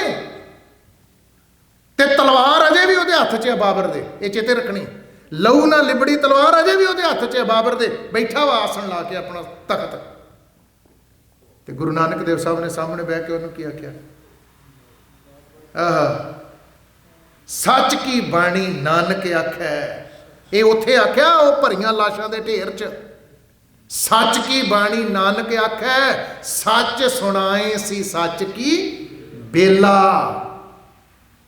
ਸੱਚ ਕਹਿਣ ਵੇਲੇ ਮੈਂ ਸੱਚ ਬੋਲਣਾ ਆ, ਮੈਂ ਪਿਛਾਂ ਨਹੀਂ ਹਟਣਾ, ਇਹ ਮੈਂ ਸੱਚ ਦੇ ਉੱਤੇ ਪਹਿਰਾ ਦਿੱਤਾ। ਧੰਨ ਗੁਰੂ ਨਾਨਕ ਦੇਵ ਸਾਹਿਬ ਨੇ ਬਾਬਰ ਨੂੰ ਆਖਿਆ, ਤੂੰ ਜਾਬਰਿਆ, ਅਤਿਆਚਾਰੀ ਆ ਤੂੰ, ਏਤੀ ਮਾਰ ਪਈ ਕਰ ਲਾਣੇ ਤੈਂ ਕੀ ਦਰਦ ਨਾ ਆਇਆ। ਇਹ ਗੁਰੂ ਨਾਨਕ ਦੇਵ ਸਾਹਿਬ ਦੀ ਆਵਾਜ਼ ਹੈ। ਜ਼ੁਲਮ ਦੇ ਖਿਲਾਫ, ਜ਼ਾਬਰ ਦੇ ਖਿਲਾਫ ਧੰਨ ਗੁਰੂ ਨਾਨਕ ਦੇਵ ਸਾਹਿਬ ਸੱਚੇ ਪਾਤਸ਼ਾਹ ਨੇ ਡਟਣ ਦਾ ਉਪਦੇਸ਼ ਦਿੱਤਾ ਹੈ। ਔਰ ਲਾਸ਼ਾਂ ਦੇ ਢੇਰ 'ਚ ਬਹਿ ਕੇ ਇਹ ਗੱਲ ਆ ਕਿ ਜਿਹੜੀਆਂ ਉਹਨੇ ਲਾਸ਼ਾਂ ਵਿਛਾਈਆਂ ਆਣ ਕੇ, ਪਾਪ ਕੀ ਜੰਜ ਲੈ ਕਾਬਲੋਂ ਧਾਇਆ, ਜੋਰੀ ਮੰਗੇ ਦਾਨ ਵੇਲਾ ਲੋ। ਉਹ ਬਾਬਰ, ਅੱਖਾਂ ਖੁੱਲੀਆਂ ਦੀਆਂ ਖੁੱਲੀਆਂ ਰਹਿ ਗਈਆਂ ਉਸ ਬੰਦੇ ਦੀਆਂ। ਕਿਹਦੀਆਂ? ਬਾਬਰ ਦੀਆਂ। ਉਹ ਕਹਿੰਦਾ ਉਹ ਹੱਦ ਹੋ ਗਈ, ਏਮਨਾਬਾਦ ਮੈਂ ਤਬਾਹ ਕਰਕੇ ਰੱਖ ਦਿੱਤਾ। ਇਸ ਏਮਨਾਬਾਦ ਨੂੰ ਕਦੇ ਸੈਦਪੁਰ ਕਿਹਾ ਜਾਂਦਾ ਸੀ, ਇਹ ਧਿਆਨ ਰੱਖਣਾ। ਇਹ ਉਹੀ ਏਮਨਾਬਾਦ ਹੈ ਜਿੱਥੇ ਰੂੜੀ ਸਾਹਿਬ ਗੁਰਦੁਆਰਾ ਹੈ, ਭਾਈ ਲਾਲੋ ਦਾ ਘਰ ਵੀ ਉੱਥੇ ਹੈ। ਉਹ ਛੋਟਾ ਜਿਹਾ ਘਰ, ਉਹਦੇ ਘਰ 'ਚ ਖੂਹੀ ਹੈ। ਦਰਸ਼ਨ ਕੀਤੇ ਮੈਂ ਕਈ ਵਾਰੀ, ਹੁਣ ਤਾਂ ਸਾਨੂੰ ਵੀਜ਼ਾ ਲੈ ਕੇ ਜਾਣਾ ਪੈਂਦਾ। ਇਹ ਉਹ ਏਮਨਾਬਾਦ ਹੈ। ਧੰਨ ਸ੍ਰੀ ਗੁਰੂ ਨਾਨਕ ਦੇਵ ਮਹਾਰਾਜ ਸੱਚੇ ਪਾਤਸ਼ਾਹ ਨੇ ਜਦੋਂ ਆਖਿਆ, ਤੂੰ ਜਾਬਰਿਆ, ਅਤਿਆਚਾਰੀ ਆ ਤੂੰ, ਅੱਖਾਂ ਅੱਡੀਆਂ ਰਹਿ ਗਈਆਂ ਉਹਦੀਆਂ। ਕਹਿੰਦਾ ਓਏ ਇਹ ਕਿਹੜਾ ਫਕੀਰ ਹੈ,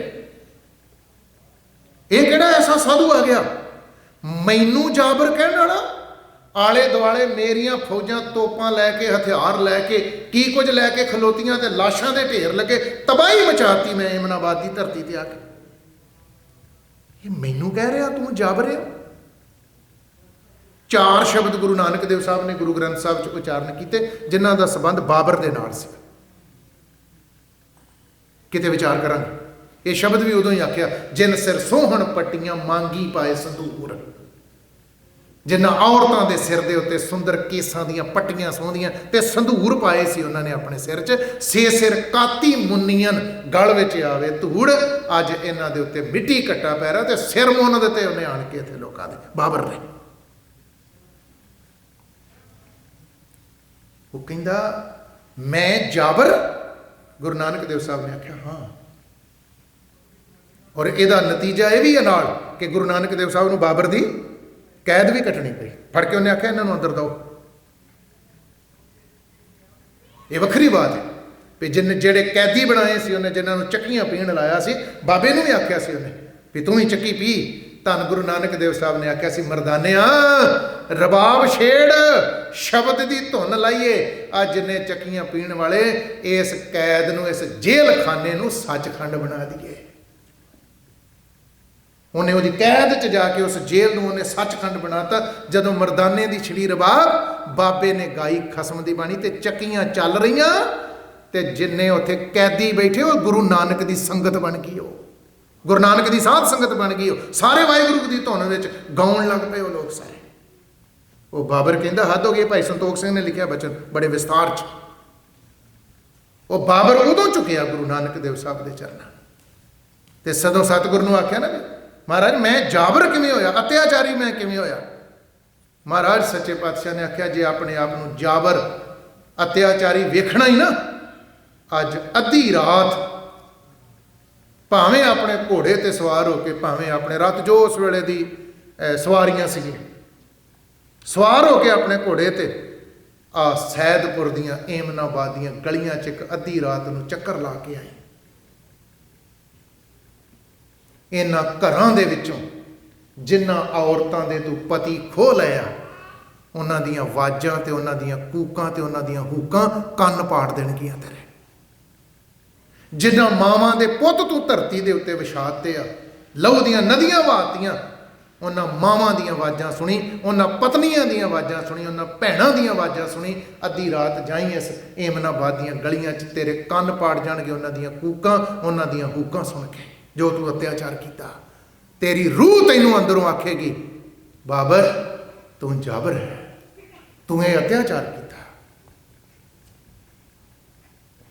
ਇੱਕ ਗੱਲ ਦੱਸ, ਕਿੱਡਾ ਵੱਡਾ ਸੱਚ ਹੈ ਬਾਬੇ ਨਾਨਕ ਦੇ ਕੋਲ। ਬਾਬਰ ਇੱਕ ਗੱਲ ਦੱਸ, ਅੱਜ ਰਾਤ ਨੂੰ ਸੌਣ ਲੱਗਿਆ ਉਹੋ ਹੀ ਕਣਕ ਬਾਜਰੇ ਦੀਆਂ ਤੇ ਮੱਕੀ ਦੀਆਂ 2 ਰੋਟੀਆਂ ਖਾਏਗਾ ਕਿ ਜਾਂ ਸੋਨੇ ਦੀਆਂ ਰੋਟੀਆਂ ਖਾ ਕੇ ਸੌਵੇਂਗਾ? ਅੱਜ ਰਾਤ ਨੂੰ ਸੌਣ ਲੱਗਿਆ ਸੋਨੇ ਦੀਆਂ ਰੋਟੀਆਂ ਖਾਣੀਆਂ ਹੀ? ਕਹਿੰਦਾ ਨਹੀਂ ਜੀ, ਰੋਟੀਆਂ ਤੇ ਉਹੀ 2 ਕਣਕ ਬਾਜਰੇ ਦੀਆਂ ਮੱਕੀ ਦੀਆਂ ਜਿਹੜੀਆਂ ਮੈਂ ਖਾਣਾ ਅੱਗੇ, ਉਹੀ ਖਾਣੀਆਂ। ਮਹਾਰਾਜ ਕਹਿੰਦੇ ਤਕਰੀਬਨ 3.5 ਪੌਣੇ 4 ਹੱਥ ਮੰਜੇ ਤੇ ਹੀ ਅੱਜ ਰਾਤ ਨੂੰ ਸੌਣਾ ਹੀ ਕਿ ਜਾਂ 1 ਏਕੜ ਦੇ ਵਿੱਚ 1 ਕਿੱਲੇ 'ਚ ਮੰਜਾ ਢਾਹ ਕੇ ਸੌਏਗਾ ਅੱਜ? ਕਹਿੰਦਾ ਜੀ ਸੌਣ ਵਾਸਤੇ ਵੀ ਉਹੀ 3.5 ਪੌਣੇ 4 ਹੱਥ ਮੰਜਾ, ਤੇ ਰੋਟੀਆਂ ਵੀ ਉਹ ਕਣਕ ਬਾਜਰੇ ਮੱਕੀ ਦੀਆਂ ਉਹੀਓ 2 ਰਾਤ ਨੂੰ ਖਾਣੀਆਂ। ਤੇ ਮਹਾਰਾਜ ਕਹਿੰਦੇ ਇਹ ਤੇ ਤੈਨੂੰ ਕਾਬਲ ਵੀ ਮਿਲਦੀਆਂ ਸੀ, ਆਹ ਲਾਸ਼ਾਂ ਕਾਹਦੇ ਵਾਸਤੇ ਵਿਛਾਤੀਆਂ? ਇਹ ਕੁਝ ਤੇ ਤੈਨੂੰ ਪਹਿਲਾਂ ਉਹੋ ਹੀ 2 ਰੋਟੀਆਂ ਖਾਣੀਆਂ ਜਿਹੜੀਆਂ ਤੂੰ ਅੱਗੇ ਖਾਣਾ, ਉਹੋ ਹੀ 3.5 ਪੌਣੇ 4 ਹੱਥ ਮੰਜੇ ਤੇ ਤੂੰ ਸੌਣਾ।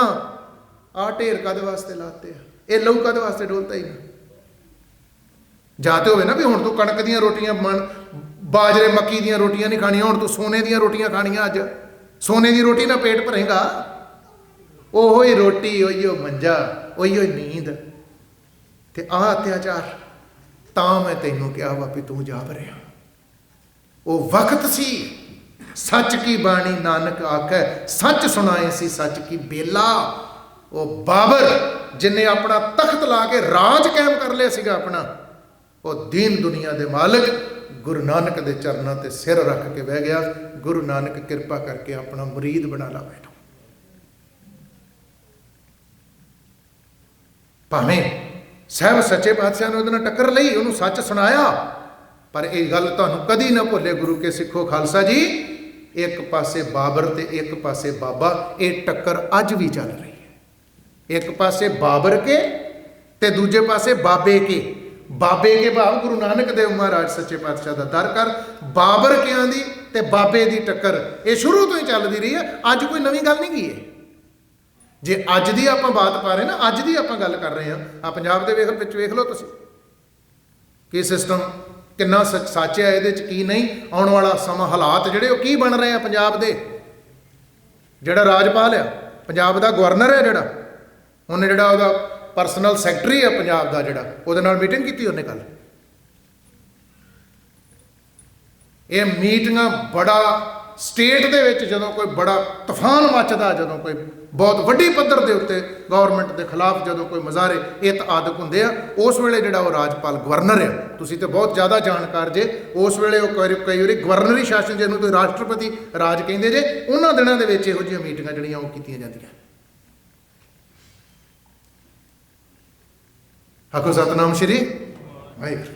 ਭਾਵੇਂ ਬਾਕੀ ਸਟੇਟਾਂ ਦੇ ਵਿੱਚ ਵੀ ਆ, ਪਰ ਇਸ ਵੇਲੇ ਜਿਹੜੇ ਉਹ ਕਿਸਾਨ ਆ, ਮਜ਼ਦੂਰ ਆ, ਏਕਾ ਬਣ ਗਿਆ।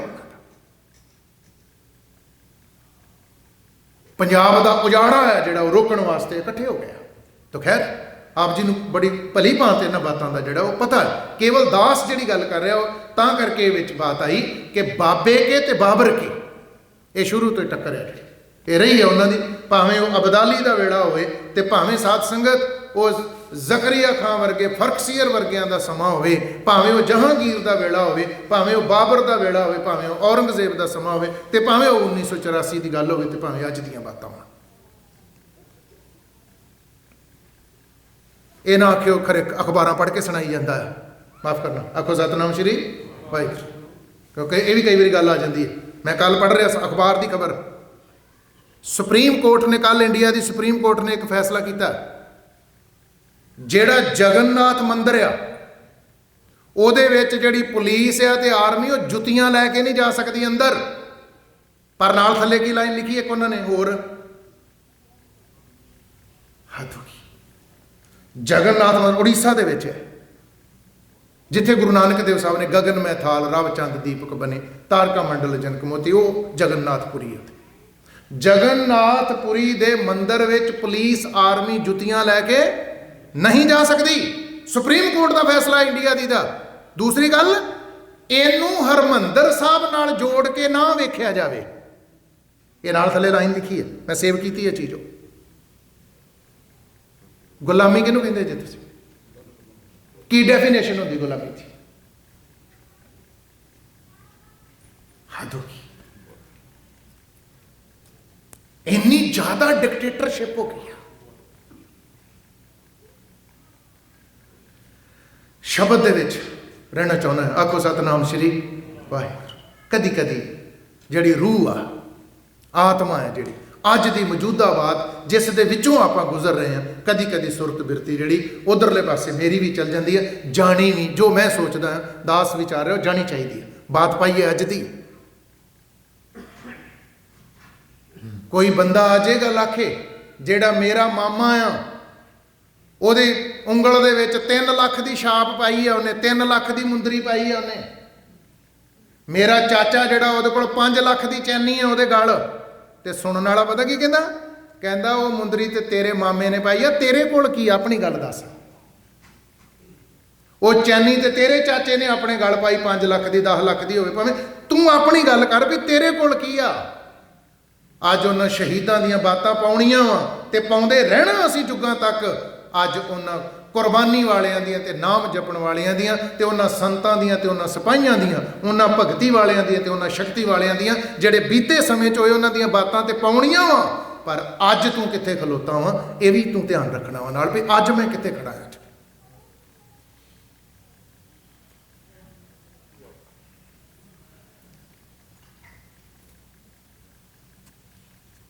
ਨਿਊਜ਼ੀਲੈਂਡ ਹਰ ਸਾਲ ਮੈਨੂੰ ਮੌਕਾ ਮਿਲਦਾ ਜਾਣ ਦਾ।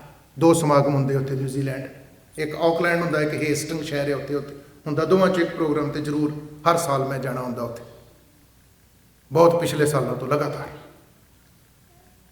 ਕੁਝ ਸਾਲ ਪਹਿਲਾਂ ਦੀ ਗੱਲ ਆ, ਨਾਂ ਲੈ ਕੇ ਵੀ ਮੈਂ ਤੁਹਾਡੇ ਨਾਲ ਸਾਂਝੀ ਗੱਲ ਕਰ ਸਕਦਾ।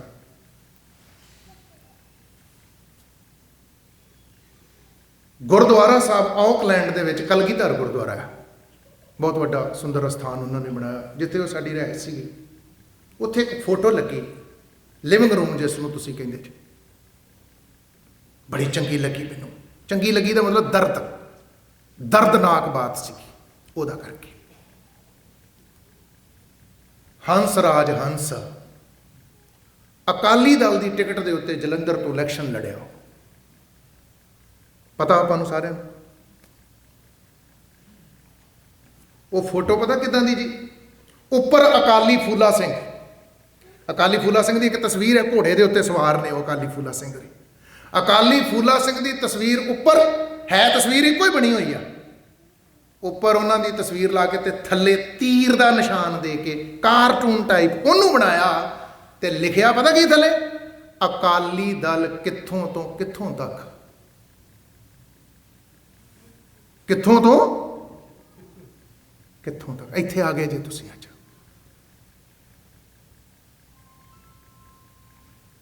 ਆਖੋ ਸਤਨਾਮ ਸ਼੍ਰੀ। ਮੌਜੂਦਾ ਗੱਲ ਕਰ ਰਿਹਾ ਸਾਂ ਵੀ ਕਦੀ ਕਦੀ ਮੌਜੂਦਾ ਸਮੇਂ ਦੀ ਬਾਤ ਕਰਨ ਵਾਸਤੇ ਮੇਰੇ ਦਿਲ ਚੋਂ ਹੂਕ ਉੱਠ ਖਲੋਂਦੀ, ਤਾਂ ਆਪ ਨਾਲ ਕਦੀ ਕਦੀ ਬਚਨ ਸਾਂਝੇ ਕਰ ਜਾਣਾ। ਇਹ ਮਾਫ ਕਰਿਓ, ਇਹ ਨਾ ਸਮਝਣਾ ਕਿ ਮੈਂ ਆਪਣੇ ਵਿਸ਼ੇ ਤੋਂ ਬਾਹਰ ਜਾ ਕੇ ਗੱਲ ਕਰ ਰਿਹਾ। ਸਹਿਬ ਸੱਚੇ ਪਾਤਸ਼ਾਹ ਫਰਮਾਨ ਕਰ ਰਹੇ, ਨੈ ਨਿੰਦਿਆ ਨੈ ਉਸਤਤ ਜਾ ਕਹਿ, ਕੰਡੇ ਨੂੰ ਕੰਡਾ ਕਹਿ, ਫੁੱਲ ਨੂੰ ਫੁੱਲ ਕਹਿ। ਨੈ ਨਿੰਦਿਆ ਨੈ ਉਸਤਤ ਜਾ ਕਹਿ। ਜਿਹੜਾ ਸਾਹਿਬ ਨੇ ਫਰਮਾਇਆ ਵੀ ਨਿੰਦਿਆ ਨਹੀਂ ਕਰਨੀ ਤੇ ਉਸਤਤ ਨਹੀਂ ਕਰਨੀ, ਝੂਠੀ ਨਿੰਦਿਆ ਨਹੀਂ ਕਰਨੀ ਤੇ ਝੂਠੀ ਉਸਤਤ ਨਹੀਂ ਕਰਨੀ। ਬੂਟੇ ਦੀ ਡਾਲੀ ਨਾਲ ਲੱਗਾ ਆ ਗੁਲਾਬ ਦਾ ਫੁੱਲ ਤੇ ਤੂੰ ਆਖੇ ਕੰਡਾ ਲੱਗਾ ਆ, ਇਹ ਨਿੰਦਿਆ ਨਹੀਂ ਕਰਨੀ, ਝੂਠੀ ਨਿੰਦਿਆ। ਫੁੱਲਿਆ ਤੇ ਡਾਲੀ ਨਾਲ ਲੱਗਾ ਆ ਕੰਡਾ ਤੇ ਤੂੰ ਕਹਿੰਦਾ ਇਹ ਫੁੱਲਿਆ, ਝੂਠੀ ਉਸਤਤ। ਸਾਰੀ ਜ਼ਿੰਦਗੀ ਕੋਈ ਸ਼ਰਾਬ ਪੀਂਦਿਆਂ ਮਰ ਗਿਆ, ਦੂਜਿਆਂ ਦੀਆਂ ਪੱਗਾਂ ਲਾਉਂਦਿਆਂ ਮਰ ਗਿਆ ਤੇ ਉਹਦੇ ਭੋਗ ਦੇ ਉੱਤੇ ਖਲੋ ਕੇ ਤੂੰ ਆਖੇ ਬੜਾ ਨੇਕ ਇਨਸਾਨ ਸੀਗਾ, ਉਹ ਬੜੀ ਬੰਦਗੀ ਭਗਤੀ ਵਾਲੀ ਰੂਹ ਸੀ, ਉਹ ਝੂਠੀ ਉਸਤਤ। ਗੁਰੂ ਤੇਗ ਬਹਾਦਰ ਸਾਹਿਬ। ਇਹ ਆ ਸਿੱਖੀ, ਇਹ ਹੋਈ ਬਾਤਾਂ ਆ ਜਿਸ ਨੂੰ ਕਿਹਾ ਖੰਨਿਓ ਤਿੱਖੀ ਵਾਲੋਂ ਨਿੱਕੀ, ਏਤ ਮਾਰ ਕੇ ਜਾਣਾ। ਨਹਿ ਨਿੰਦਿਆ ਨਹਿ ਉਸਤਤ ਜਾਂ ਕਹਿ, ਲੋਭ ਮੋਹ ਅਭਮਾਨਾ। ਸਾਹਿਬ ਸੱਚੇ ਪਾਤਸ਼ਾਹ ਕਹਿੰਦੇ ਲੋਭ ਛੱਡ ਦੇ, ਅੰਦਰ ਦੀ ਪਕੜ ਛੱਡ ਦੇ, ਮੋਹ ਅੰਦਰ ਦਾ ਅਭਮਾਨ ਛੱਡ ਦੇ ਆਪਣਾ। ਤੇਰੇ ਅੰਦਰੋਂ ਲੋਭ ਮੁੱਕ ਜੇ, ਮੋਹ ਮੁੱਕ ਜੇ, ਅਭਮਾਨ ਮੁੱਕ ਜੇ, ਝੂਠੀ ਨਿੰਦਿਆ ਤੇ ਝੂਠੀ ਉਸਤਤ ਵਾਲੀ ਬਿਰਤੀ ਜਿਹੜੀ ਉਹ ਤੇਰੇ ਅੰਦਰੋਂ ਖਤਮ ਹੋ ਜੇ। ਹੁਣ ਪਿਰਥੀ ਚੰਦ ਵਰਗੇ ਹੋਏ ਆ, ਸ਼ੀਏ ਮਸੰਦ ਧੀਰ ਮੱਲ ਵਰਗੇ ਹੋਏ ਆ, ਨਾ ਆਖੀ ਉਹਨਾਂ ਨੂੰ ਕਿ ਉਹਨਾਂ ਨੇ ਆਹ ਕੁਝ ਕੀਤਾ। ਜੇ ਅੱਜ ਦੇ ਸਮੇਂ ਦੇ ਵਿੱਚ ਕੋਈ ਸਿੱਖੀ ਦਾ ਵਿਰੋਧੀ ਹੈ ਤੇ ਕੀ ਉਹਨੂੰ ਇਹ ਨਾ ਆਖੀਏ? ਇਹ ਨਿੰਦਿਆ ਨਹੀਂ ਗਈ ਉਹਦੀ, ਇਹ ਸੱਚ ਹੋਇਆ। ਜਿਵੇਂ ਦਾਸ ਨੇ ਪਹਿਲਾਂ ਦਲੀਲ ਦੇਣ ਵਾਸਤੇ ਉਹ ਸਮਝਾਉਣ ਲਈ ਮੈਂ ਬੇਨਤੀ ਕੀਤੀ ਸੀ ਭਈ ਗੁਰੂ ਨਾਨਕ ਦੇਵ ਮਹਾਰਾਜ ਸੱਚੇ ਪਾਤਸ਼ਾਹ ਨੇ ਆਖਿਆ ਸੱਚ ਕੀ ਬਾਣੀ ਨਾਨਕ ਆਖਿਆ, ਸੱਚ ਸੁਣਾਏ ਸੀ। ਸੱਚ ਕੀ ਵੇਲਾ, ਕੰਡੇ ਨੂੰ ਕੰਡਾ ਕਹਿਣਾ ਤੇ ਫੁੱਲ ਨੂੰ ਫੁੱਲ ਕਹਿਣ ਦੀ ਜੁਰਤ ਤੇਰੇ ਅੰਦਰ ਹੋਣੀ ਚਾਹੀਦੀ। ਇਹ ਗੁਰੂ ਨਾਨਕ ਦੇਵ ਸਾਹਿਬ ਨੇ ਭਰੀ ਹੈ। ਹਰਖ ਸੋਗ ਤੇ ਰਹੇ ਨਿਆਰੋ, ਨਾਹੀ ਮਾਨ ਅਪਮਾਨਾ। ਹਰਖ ਸੋਗ, ਖੁਸ਼ੀ ਅਤੇ ਗਮੀ ਤੋਂ ਰਹੇ ਨਿਆਰੋ, ਨਿਆਰਾ ਰਵੇ, ਨਿਰਲੇਪ ਰਵੇ। ਕਿ ਮਾਲਕ ਪਰਮਾਤਮਾ ਖੁਸ਼ੀ ਦਾ ਸਮਾਂ ਆਇਆ, ਤੇਰੀ ਕਿਰਪਾ। ਸੋਗ ਗਮੀ ਦਾ ਸਮਾਂ ਆ ਗਿਆ, ਤੇਰਾ ਭਾਣਾ ਆ। ਗਮੀ ਦੇ ਵਿੱਚ ਭਾਣਾ ਮੰਨਣਾ ਆ, ਚਿੰਤਤ ਨਹੀਂ ਹੋਣਾ। ਤੇ ਹਰਖ ਖੁਸ਼ੀ ਦੇ ਵੇਲੇ ਪੱਬਾਂ ਕਲੱਬਾਂ ਦੇ ਵਿੱਚ ਜਾ ਕੇ ਸ਼ਰਾਬਾਂ ਨਹੀਂ ਗੀਆਂ ਡਾਉਣੀਆਂ, ਸ਼ਰਾਬਾਂ ਕਬਾਬਾਂ 'ਚ ਮਸਤ ਨਹੀਂ ਗਾਉਣਾ। ਇਹ ਧਿਆਨ ਰੱਖਣਾ ਆ। ਹਰਖ ਸੋਗ ਤੇ ਰਹੇ ਨਿਆਰੋ, ਖੁਸ਼ੀ ਅਤੇ ਗਮੀ ਨੂੰ ਇੱਕੋ ਜਿਹਾ ਜਾਣਨਾ। ਭਾਵ ਹਰਖ ਸੋਗ, ਸੋਗ ਦੇ ਵਿੱਚ ਗਮੀ ਦੇ ਵਿੱਚ ਚਿੰਤਤ ਨਹੀਂ ਹੋਣਾ। ਤੇਰਾ ਕੀਆ ਮਿੱਠਾ ਲੱਗ ਗਿਆ, ਇਹ ਅਵਸਥਾ ਬਣਾ ਕੇ ਰੱਖਣੀ ਆ। ਤੇ ਹਰਖ ਦੇ ਵਿੱਚ, ਖੁਸ਼ੀ ਦੇ ਵਿੱਚ ਮਾਲਕ ਪਰਮਾਤਮਾ ਦਾ, ਵਾਹਿਗੁਰੂ ਦਾ ਸ਼ੁਕਰਾਨਾ ਕਰਨਾ ਕਿ ਵਾਹਿਗੁਰੂ ਇਹ ਤੇਰੀ ਬਖਸ਼ਿਸ਼ ਆ। ਤਾਰਨ ਕਰਤਾ ਜੋ ਕਰੇ, ਸਿਰ ਧਰ ਮਨ ਕਰੇ ਸ਼ੁਕਰਾਨਾ। ਇਹ ਜੀਵਨ ਬਣ ਜੇ ਤੇਰਾ। ਨਾ ਹੈ ਮਾਨ ਅਪਮਾਨਾ। ਮਾਨ ਅਰਥ ਹੈ ਸਤਕਾਰ, ਅਪਮਾਨਾ ਨਿਰਾਦਰੀ। ਸਾਹਿਬ ਸੱਚੇ ਪਾਤਸ਼ਾਹ ਕਹਿਣ ਲੱਗੇ ਸੰਸਾਰ ਜਗਤ ਦੇ ਵਿੱਚ ਮਾਨ ਸਤਕਾਰ ਤੇ ਕਿਸੇ ਨੇ ਕਿਤੇ ਕੋਈ ਗੁੱਸੇ ਕਰੋਧ ਦੇ ਵਿੱਚ ਨਿਰਾਦਰੀ ਦਾ ਬੋਲ ਵੀ ਬੋਲ ਦਿੱਤਾ ਹੈ ਤੇ ਮਹਾਰਾਜ ਸੱਚੇ ਪਾਤਸ਼ਾਹ ਕਹਿੰਦੇ ਇੱਕੋ ਜਿਹਾ ਕਰਕੇ ਜਾਣਨਾ। ਜਿਵੇਂ ਦਾਸ ਨੇ ਪਹਿਲਾਂ ਵੀ ਬੇਨਤੀ ਕੀਤੀ, ਹੈ ਘਾਟੀ ਔਖੀ ਹੈ। ਸਿੱਖਿਆ ਕਿਤੇੋਂ ਵੀ ਮਿਲੇ, ਗੁਣ ਦੀ ਗੱਲ, ਮੇਰਾ ਜੀਵਨ ਸੋਹਣਾ ਬਣ ਸਕਦਾ ਇਹਦੇ ਨਾਲ। ਆਹ ਗੱਲ ਸੁਣ ਕੇ 2 ਮਿੰਟ ਦੀ ਮੇਰੇ ਜੀਵਨ 'ਚ ਕੋਈ ਤਬਦੀਲੀ ਆ ਸਕਦੀ ਹੈ। ਕਿਤੇੋਂ ਵੀ ਗੁਣ ਮਿਲੇ, ਲੈ ਲੈਣਾ ਚਾਹੀਦਾ, ਹੋਵੇ ਸਿੱਖੀ ਦੇ ਮੁਤਾਬਕ, ਗੁਰਮਤ ਦੇ ਮੁਤਾਬਕ। ਬੁੱਧ ਦੇ ਜੀਵਨ 'ਚ ਮੈਂ ਇੱਕ ਗੱਲ ਪੜ੍ਹ ਰਿਹਾ ਸੀ, ਇਹ ਨਹੀਂ ਵੀ ਕਿਸੇ ਬਾਕੀ ਮਜ਼ਹਬ ਦੀ ਗੱਲ ਕਰ ਰਿਹਾ ਮੈਂ। ਬੁੱਧ ਦੇ ਜੀਵਨ 'ਚ ਮੈਂ ਇੱਕ ਬੋਲ ਪੜ੍ਹ ਰਿਹਾ ਸਾਂ। ਕਹਿੰਦੇ ਇੱਕ ਬੰਦਾ ਉਹਦੇ ਦਰਬਾਰ 'ਚ ਆਇਆ, ਮਹਾਤਮਾ ਬੁੱਧ ਦੇ, ਉਹਨਾਂ ਦੇ ਸਾਥੀ ਬੈਠੇ ਆ। ਉਹਨੇ ਆਣ ਕੇ ਨਾ ਜੀ ਆਉਂਦਿਆਂ ਸਾਰ ਬੁੱਧ ਨੂੰ ਬੜੇ ਗੁੱਸੇ ਦੇ ਨਾਲ, ਕ੍ਰੋਧ ਦੇ ਨਾਲ ਨਾ ਬੁਰੇ ਬੋਲ ਬੋਲਣ ਲੱਗ ਪਿਆ, ਜਿਵੇਂ ਗਾਲ ਮੰਦਾ ਕਰਨ ਲੱਗ ਪਿਆ ਆ ਕੇ। ਤੇ ਜਿਹੜਾ ਬੁੱਧ ਆ ਬਿਲਕੁਲ ਚੁੱਪ, ਬੋਲਿਆ ਨਹੀਂ ਕੁਛ ਵੀ। ਉਹ ਬੋਲਦਾ ਰਿਹਾ। ਹੁਣ ਕਿੰਨੀ ਕੁ ਦੇਰ ਇਕੱਲਾ ਬੋਲੀ ਜਾਊਗਾ। ਜਿੰਨੇ ਨਾਲ ਦੇ ਸਾਥੀ ਸੀ ਬੁੱਧ ਦੇ, ਉਹ ਕਹਿੰਦੇ ਜੀ ਇਹਨੂੰ ਹਟਾਈਏ, ਕੋਈ ਐਦਾਂ ਥੋੜ੍ਹੀ। ਉਹ ਕਹਿੰਦੇ ਮੈਂ ਤੁਹਾਨੂੰ ਦੱਸੂਗਾ ਵੀ ਕਦੋਂ ਹਟਾਉਣਾ ਹੈ, ਮੇਰਾ ਕੰਮ ਹੈ, ਮੈਨੂੰ ਕਹਿ ਰਿਹਾ ਨਾ, ਕਹਿਣ ਦਿਓ। ਜਦੋਂ ਅੱਜ ਦੇ ਸਮੇਂ 'ਚ ਆਪਾਂ ਵੰਡ ਕਰਦੇ ਸਮੇਂ ਦੀ, ਉਹ 2-4 ਮਿੰਟ ਬੋਲ ਕੇ ਚੁੱਪ ਕਰ ਗਿਆ। ਜਦੋਂ ਚੁੱਪ ਕਰ ਗਿਆ ਤੇ ਬੁੱਧ ਬੋਲਿਆ। ਹੁਣ ਮਹਾਤਮਾ ਬੁੱਧ ਕਹਿੰਦੇ ਵੀ ਜੋ ਤੂੰ ਕਹਿਣਾ ਸੀ ਕਹਿ ਲਿਆ? ਉਹ ਕਹਿੰਦਾ ਕਹਿ ਲਿਆ। ਹੋਰ ਕੁਝ ਬੋਲਣਾ ਤੂੰ? ਉਹ ਕਹਿੰਦਾ ਜੀ ਨਹੀਂ, ਕੁਛ ਨਹੀਂ ਕਹਿਣਾ ਮੈਂ, ਜੋ ਮੈਂ ਕਹਿਣਾ ਸੀ ਕਹਿ ਦਿੱਤਾ ਤੈਨੂੰ। ਗੁੱਸੇ 'ਚ ਬੁੱਧ ਨੇ ਇੱਕ ਗੱਲ ਆਖੀ, ਕਹਿੰਦੇ ਇੱਕ ਗੱਲ ਦੱਸ ਸੱਜਣਾ, ਇੱਕ ਬੰਦਾ ਆਪਣੇ ਘਰੋਂ ਇੱਕ ਥਾਲ ਪਰੋਸ ਕੇ ਦੂਸਰੇ ਦੇ ਘਰ ਦੇਣ ਵਾਸਤੇ ਜਾਂਦਾ ਆ ਤੇ ਉਹਨੂੰ ਜਾ ਕੇ ਕਹਿੰਦਾ ਵੀ ਆਹ ਪਰੋਸਿਆ ਹੋਇਆ ਥਾਲ ਮੈਂ ਤੇਰੇ ਵਾਸਤੇ ਲੈ ਕੇ ਆਇਆ ਤੇ ਲੈ ਲਾ। ਤੇ ਉਹ ਜਿਹੜਾ ਅਗਲਾ ਬੰਦਾ ਜਿਸ ਨੂੰ ਉਹ ਦੇਣ ਗਿਆ ਆ, ਉਹ ਬੰਦਾ ਅਗਲਾ ਕਹਿੰਦਾ ਵੀ ਜਿਹੜਾ ਤੂੰ ਥਾਲ ਲੈ ਕੇ ਆਇਆ ਵੀ ਇਹ ਮੈਂ ਨਹੀਂ ਲੈਣਾ, ਮੈਨੂੰ ਨਹੀਂ ਚਾਹੀਦਾ, ਮੈਨੂੰ ਨਹੀਂ ਇਹਦੀ ਲੋੜ, ਮੈਂ ਨਹੀਂ ਤੇਰਾ ਥਾਲ ਲੈਣਾ। ਬੁੱਧ ਕਹਿੰਦਾ ਹੁਣ ਉਹ ਜਿਹੜਾ ਥਾਲ ਆ ਉਹ ਕਿਹਦਾ ਹੋਇਆ? ਥਾਲ ਪਰੋਸ ਕੇ ਘਰੋਂ ਲੈ ਕੇ ਗਿਆ ਦੂਜੇ ਦੇ ਘਰ ਦੇਣ, ਵੀ ਲੈ ਫੜਾ ਲੈ ਕੇ ਆਇਆ ਮੈਂ। ਅਗਲਾ ਕਹਿੰਦਾ ਵੀ ਮੈਨੂੰ ਨਹੀਂ ਚਾਹੀਦਾ ਵੀਰ, ਮੈਂ ਨਹੀਂ ਲੈਣਾ ਇਹ। ਤੇ ਹੁਣ ਉਹ ਥਾਲ ਹੈ ਜਿਹੜਾ ਕਿਹਦਾ ਹੋਇਆ? ਉਹ ਤੋ ਜਿਹੜਾ ਗਾਲਾਂ ਕੱਢਣ ਡਿਆ ਸੀ ਨਾ, ਉਹ ਕਹਿੰਦਾ ਜੀ ਜਿਹੜਾ ਫਿਰ ਦੇਣ ਗਿਆ ਉਹਦਾ ਹੀ ਹੋਇਆ, ਜਿਹੜਾ ਦੇਣ ਗਿਆ ਉਹਦਾ ਹੀ ਹੋਇਆ। ਉਹ ਕਹਿੰਦੇ ਉਹ ਸੱਜਣਾ, ਤੂੰ ਪਰੋਸਿਆ ਥਾਲ ਗਾਲਾਂ ਦਾ, ਮੰਦੇ ਬੋਲਾਂ ਦਾ, ਭੈੜੇ ਬੋਲਾਂ ਦਾ, ਤੂੰ ਆਇਆ ਮੈਨੂੰ ਦੇਣ ਤੇ ਮੈਂ ਤੇਰਾ ਥਾਲ ਲੈਣਾ ਨਹੀਂਗਾ ਤੇ ਨਾ ਮੈਂ ਲਿਆ ਆ। ਜੇ ਮੈਂ ਲਿਆ ਹੁੰਦਾ ਤੇ ਮੈਨੂੰ ਵੀ ਗੁੱਸਾ ਚੜਨਾ ਸੀਗਾ। ਆਖੋ ਸਤਿਨਾਮ ਸ੍ਰੀ। ਤੇ ਤੇਰਾ ਥਾਲ ਮੈਂ ਲੈਣਾ ਨਹੀਂਗਾ, ਮੈਨੂੰ ਨਹੀਂ ਲੋੜ ਇਹਦੀ। ਪਰ ਇੱਕ ਗੱਲ ਜ਼ਰੂਰ ਦੱਸ, ਇਹ ਹੁਣ ਥਾਲ ਕਿਹਦਾ ਹੋਇਆ? ਉਹ ਕਹਿੰਦਾ ਜੀ ਇਹ ਤੇ ਫਿਰ ਮੇਰਾ ਹੀ ਹੋ ਗਿਆ, ਹੁਣ ਇਹ ਤੇ ਮੇਰਾ ਹੀ ਹੋ ਗਿਆ, ਹੁਣ ਤੇ ਮੈਨੂੰ ਆ ਗਿਆ ਸਾਰਾ ਕੁਝ। ਉਹ ਕਹਿੰਦੇ ਫਿਰ ਸੰਭਾਲ ਲਾ ਸਾਰਾ ਕੁਝ, ਇਹ ਤੇਰੇ ਕੋਲ ਹੀ ਆ।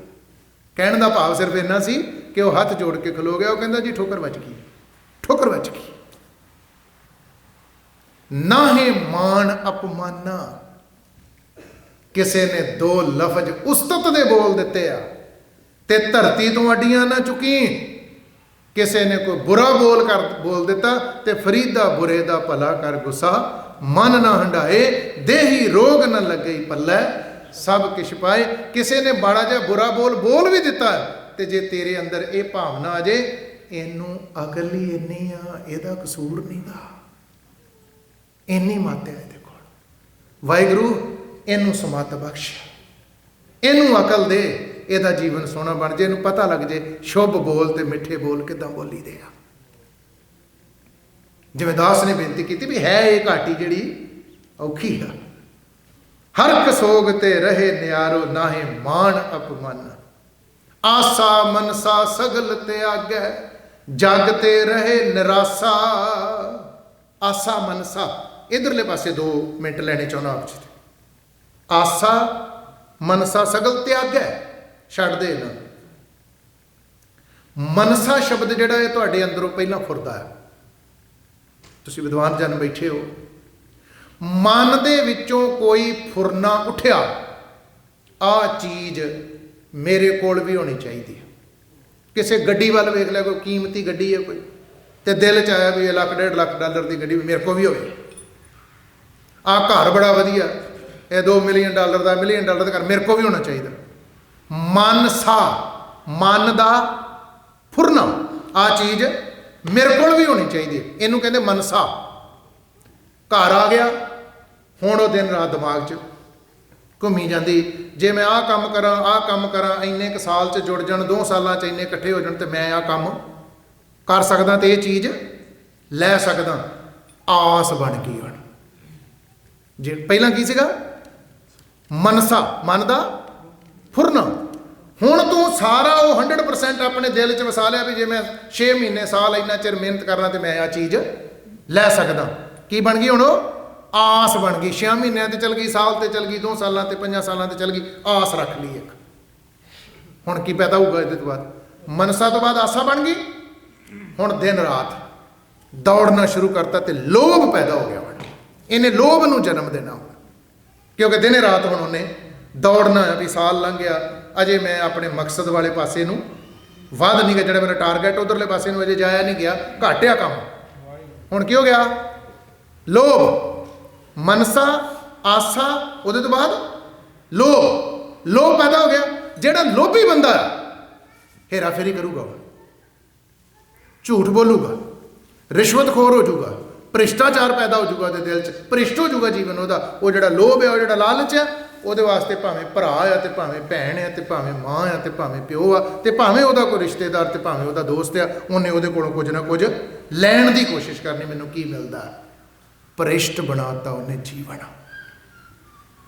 ਸ਼ੁਰੂ ਕਿੱਥੋਂ ਹੋਇਆ? ਆਸਾ ਮਨਸਾ ਸਗਲ ਤਿਆਗ। ਇਹ ਨਹੀਂ ਵੀ ਆਪਾਂ ਇਹ ਸੋਚਣਾ ਨਹੀਂ, ਮਾਫ ਕਰਿਓ ਵੀ ਮੈਂ ਆਹ ਕੰਮ ਏਦਾਂ ਕਰ ਲਾਂ, ਆਹ ਕੰਮ ਏਦਾਂ ਕਰ ਲਾਂ। ਆਸ ਰੱਖ ਕੇ ਲਾਲਚੀ ਨਹੀਂ ਗਾ ਹੋਣਾ। ਮਾਲਕ ਦੀ ਰਜ਼ਾ ਪੇ ਵਾਹਿਗੁਰੂ, ਬਿਨਾ ਸੰਤੋਖ ਨਹੀਂ ਕੋ ਰਾਜੈ। ਜੋ ਕੁਝ ਤੂੰ ਮੈਨੂੰ ਦਿੱਤਾ ਇਹ ਬਹੁਤ ਖੁਸ਼ ਆ, ਮੈਂ ਇਹਦਾ ਹੀ ਸ਼ੁਕਰਾਨਾ ਕਰਨ ਦੀ ਕੋਸ਼ਿਸ਼ ਕਰਾਂ ਤੇ ਮੈਂ ਤੇਰਾ ਕਰਜ਼ਾ ਨਹੀਂ ਲਾ ਸਕਦਾ। ਜੋ ਕੁਝ ਤੂੰ ਮੈਨੂੰ ਦਿੱਤਾ, ਜ਼ਿੰਦਗੀ ਦਿੱਤੀ ਆ ਤੂੰ, ਅੱਜ ਕੋਈ ਬੰਦੇ ਕੋ ਧਨ ਦੌਲਤ ਪਦਾਰਥ ਘੱਟ ਹੋਣ ਨਾ ਜੀ, ਉਹ ਆਖੇ ਰੱਬ ਨੇ ਮੈਨੂੰ ਕੀ ਦਿੱਤਾ, ਇੱਕ ਬਚਨ ਕਰਿਆ ਕਰੋ ਉਹਦੇ ਨਾਲ। ਕੋਈ ਆਖੇ ਨਾ ਰੱਬ ਨੇ ਮੈਨੂੰ ਕਿਹਾ, ਮੈਂ ਕਈ ਵਾਰੀ ਅਰਦਾਸ ਕੀਤੀ ਹੈ, ਕਈ ਵਾਰੀ ਬੇਨਤੀ ਕੀਤੀ, ਰੱਬ ਨੇ ਮੈਨੂੰ ਕੀ ਦਿੱਤਾ। ਨਾਸਤਕ ਲੋਕ ਹੈਗੇ ਇੱਦਾਂ ਦੇ। ਉਹਨੂੰ ਕਹੋ ਵੀ ਸੱਜਣਾ ਇੱਕ ਬੇਨਤੀ ਕਰਾਂ, ਉਹ ਕਹੂਗਾ ਹਾਂ ਦੱਸ। ਉਹਨੂੰ ਕਹੋ ਵੀ ਇੱਕ ਮੇਰੀ ਬੇਨਤੀ ਮੰਨ, ਇੱਕ ਆਪਣੀ ਅੱਖ ਹੈ ਜਿਹੜੀ, ਜੇ ਮੈਂ ਤੈਨੂੰ ਕੋਈ $50,000 ਲੱਖ 2 ਲੱਖ ਡਾਲਰ ਦੇ ਦਾਂ ਤੇ ਅੱਖ ਦੇ ਦੇਂਗਾ, ਇੱਕ ਦੇ ਦੂਗਾ ਤੁਹਾਨੂੰ। ਜੇ ਉਹ ਕਹਿੰਦਾ ਨਾ ਮੈਨੂੰ ਰੱਬ ਨੇ ਕੀ ਦਿੱਤਾ, ਉਹਨੂੰ ਪੁੱਛੋ ਮਿੱਤਰਾ, ਉਹ ਵੀਰ, ਉਹ ਭੈਣੇ, ਜਿਨ੍ਹਾਂ ਕੋਲ ਅੱਖਾਂ ਨਹੀਂ ਹੈਗੀਆਂ ਉਹਨਾਂ ਨੂੰ ਪੁੱਛ ਕੇ ਵੇਖ ਅੱਖਾਂ ਦੀ ਕੀ ਕੀਮਤ ਆ। ਤੇਰੇ ਕੋਲੋਂ ਮੰਗਿਆ ਉਹਨੇ ਕੁਛ? ਬੋਲਣ ਵਾਲੀ ਤੈਨੂੰ ਜ਼ੁਬਾਨ ਦਿੱਤੀ ਆ, ਉਹਨਾਂ ਨੂੰ ਪੁੱਛ ਬੋਲਣ ਵਾਲੀ ਜ਼ੁਬਾਨ ਦੀ ਕੀਮਤ, ਜਿਨ੍ਹਾਂ ਦੇ ਮੂੰਹ 'ਚ ਜ਼ੁਬਾਨ ਲੱਗੀ ਆ ਪਰ ਬੋਲਦੀ ਨਹੀਂ ਗੀ। ਜਿਨ੍ਹਾਂ ਦੇ ਸਿਰ ਦੇ ਨਾਲ ਸੱਜੇ ਖੱਬੇ ਕੰਨ ਲੱਗੇ ਆ ਪਰ ਸੁਣਦੇ ਨਹੀਂ ਗੇ, ਉਹਨਾਂ ਨੂੰ ਪੁੱਛ ਸੁਣਨ ਵਾਲੇ ਕੰਨਾਂ ਦਾ ਕੀ ਬੋਲਿਆ, ਕੀ ਕੀਮਤ ਹੈ ਉਹਨਾਂ ਦੀ। ਐਸੇ ਲੋਕ ਜਿਹੜੇ ਕਹਿੰਦੇ ਸਾਡੇ ਕੋਲ ਜ਼ਿੰਦਗੀ 'ਚ ਜੋ ਪ੍ਰਾਪਰਟੀ ਆ, ਜੋ ਧਨ ਆ, ਉਹ ਲੈ ਲਓ, ਸਾਨੂੰ ਇੱਕ ਅੱਖ ਦੇ ਦਿਓ, ਦੁਨੀਆ ਵੇਖ ਲਈਏ। ਤੂੰ ਆਖੇ ਮੈਨੂੰ ਰੱਬ ਨੇ ਕੀ ਦਿੱਤਾ? ਜਿਨ ਕੰਨ ਕੀਤੇ ਅੱਖੀ ਨਾਕ, ਜਿਨ ਜਿਹਬਾ ਦਿੱਤੀ ਬੋਲੇ ਤਾਤ, ਜਿਨ ਮਨ ਰਾਖਿਆ ਅਗਨੀ ਪਾਏ, ਵਾਜੈ ਪਵਨ ਆਖਿਆ ਸਭ ਜਾਏ। ਇਸ ਲਈ ਆਸਾ ਮਨਸਾ ਸਗਲ ਤਿਆਗੈ, ਆਸ ਰੱਖਣੀ ਹੈ ਤੇ ਉਹਦੇ ਤੇ ਰੱਖ। ਆਸ ਪਿਆਸੀ ਫਿਰ ਕੇ ਤਾਈ ਜਿਉ ਚਾਤਰਕ ਬੁੰਦੇ ਰਹੇ। ਦਰਸ਼ਨ ਕੀ ਮਨ ਆਸ ਕਨੇਰੀ, ਬੜਾ ਕੁਝ ਤੂੰ ਮੈਨੂੰ ਦਿੱਤਾ, ਕੇਵਲ ਤੇਰੇ ਦਰਸ਼ਨਾਂ ਦੀ ਆਸ ਹੈ। ਕਿਤੇ ਬਾਂਹ ਫੜ ਕੇ ਆਪਣਾ ਬਣਾ ਲਾ, ਇਹ ਆਸ ਪੈਦਾ ਕਰ। ਬਹੁਤ ਜਨਮ ਬਿਸ਼ਰੇ ਥੇ ਮਾਧੋ, ਇਹ ਜਨਮ ਤੁਮਾਰੇ ਲੇਖੇ, ਕਹਿ ਰਵਿਦਾਸ ਆਸ ਲੱਗ ਜੀਵੋ, ਚਿਰ ਭਇਓ ਦਰਸ਼ਨ ਦੇਖੇ। ਝੂਠੀਆਂ ਪਦਾਰਥਵਾਦੀ ਆਸਾਂ ਨੇ, ਉਹਦੇ ਤੇ ਆਸ ਲੱਗ ਜੀਵੋ, ਤੇਰੇ ਦਰਸ਼ਨਾਂ ਦੀ ਆਸ ਰੱਖ ਕੇ ਜੀਣਾ, ਮੇਰੇ ਤੇ ਬਖਸ਼ਿਸ਼ ਕਰ। ਜਗ ਤੇ ਰਹੇ ਨਿਰਾਸਾ, ਨਿਰਾਸਾ ਦਾ ਮਤਲਬ ਨਿਰ ਆਸ। ਐਵੇਂ ਦੁਨੀਆ ਦੀਆਂ ਆਸਾਂ ਨਾ ਰੱਖਦਾ ਫਿਰ ਫਲਾਣਾ ਮੇਰੀ ਆਹ ਮਦਦ ਕਰ ਦਿਓ। ਮੰਗਤਾ ਮੰਗਤੇ ਨੂੰ ਕੀ ਦੇ ਸਕਦਾ? ਕਦੇ ਪਿੱਛੇ ਵੀ ਮੈਂ ਜ਼ਿਕਰ ਕੀਤਾ, ਬਾਬਰ ਨੇ ਵੀ ਕਦੇ ਗੁਰੂ ਨਾਨਕ ਨੂੰ ਕਿਹਾ ਸੀ, ਜਦੋਂ ਸ਼ਰਧਾਲੂ ਬਣ ਗਿਆ ਨਾ, ਕਹਿੰਦਾ ਮੈਂ ਹੁਣ ਇੱਥੋਂ ਦਾ ਬਾਦਸ਼ਾਹ ਹੋ ਗਿਆ, ਰਾਜ ਹੋ ਗਿਆ, ਹੁਣ ਮੇਰਾ ਮੰਗ ਲਓ ਮੇਰੇ ਕੋਲੋਂ ਕੁਝ।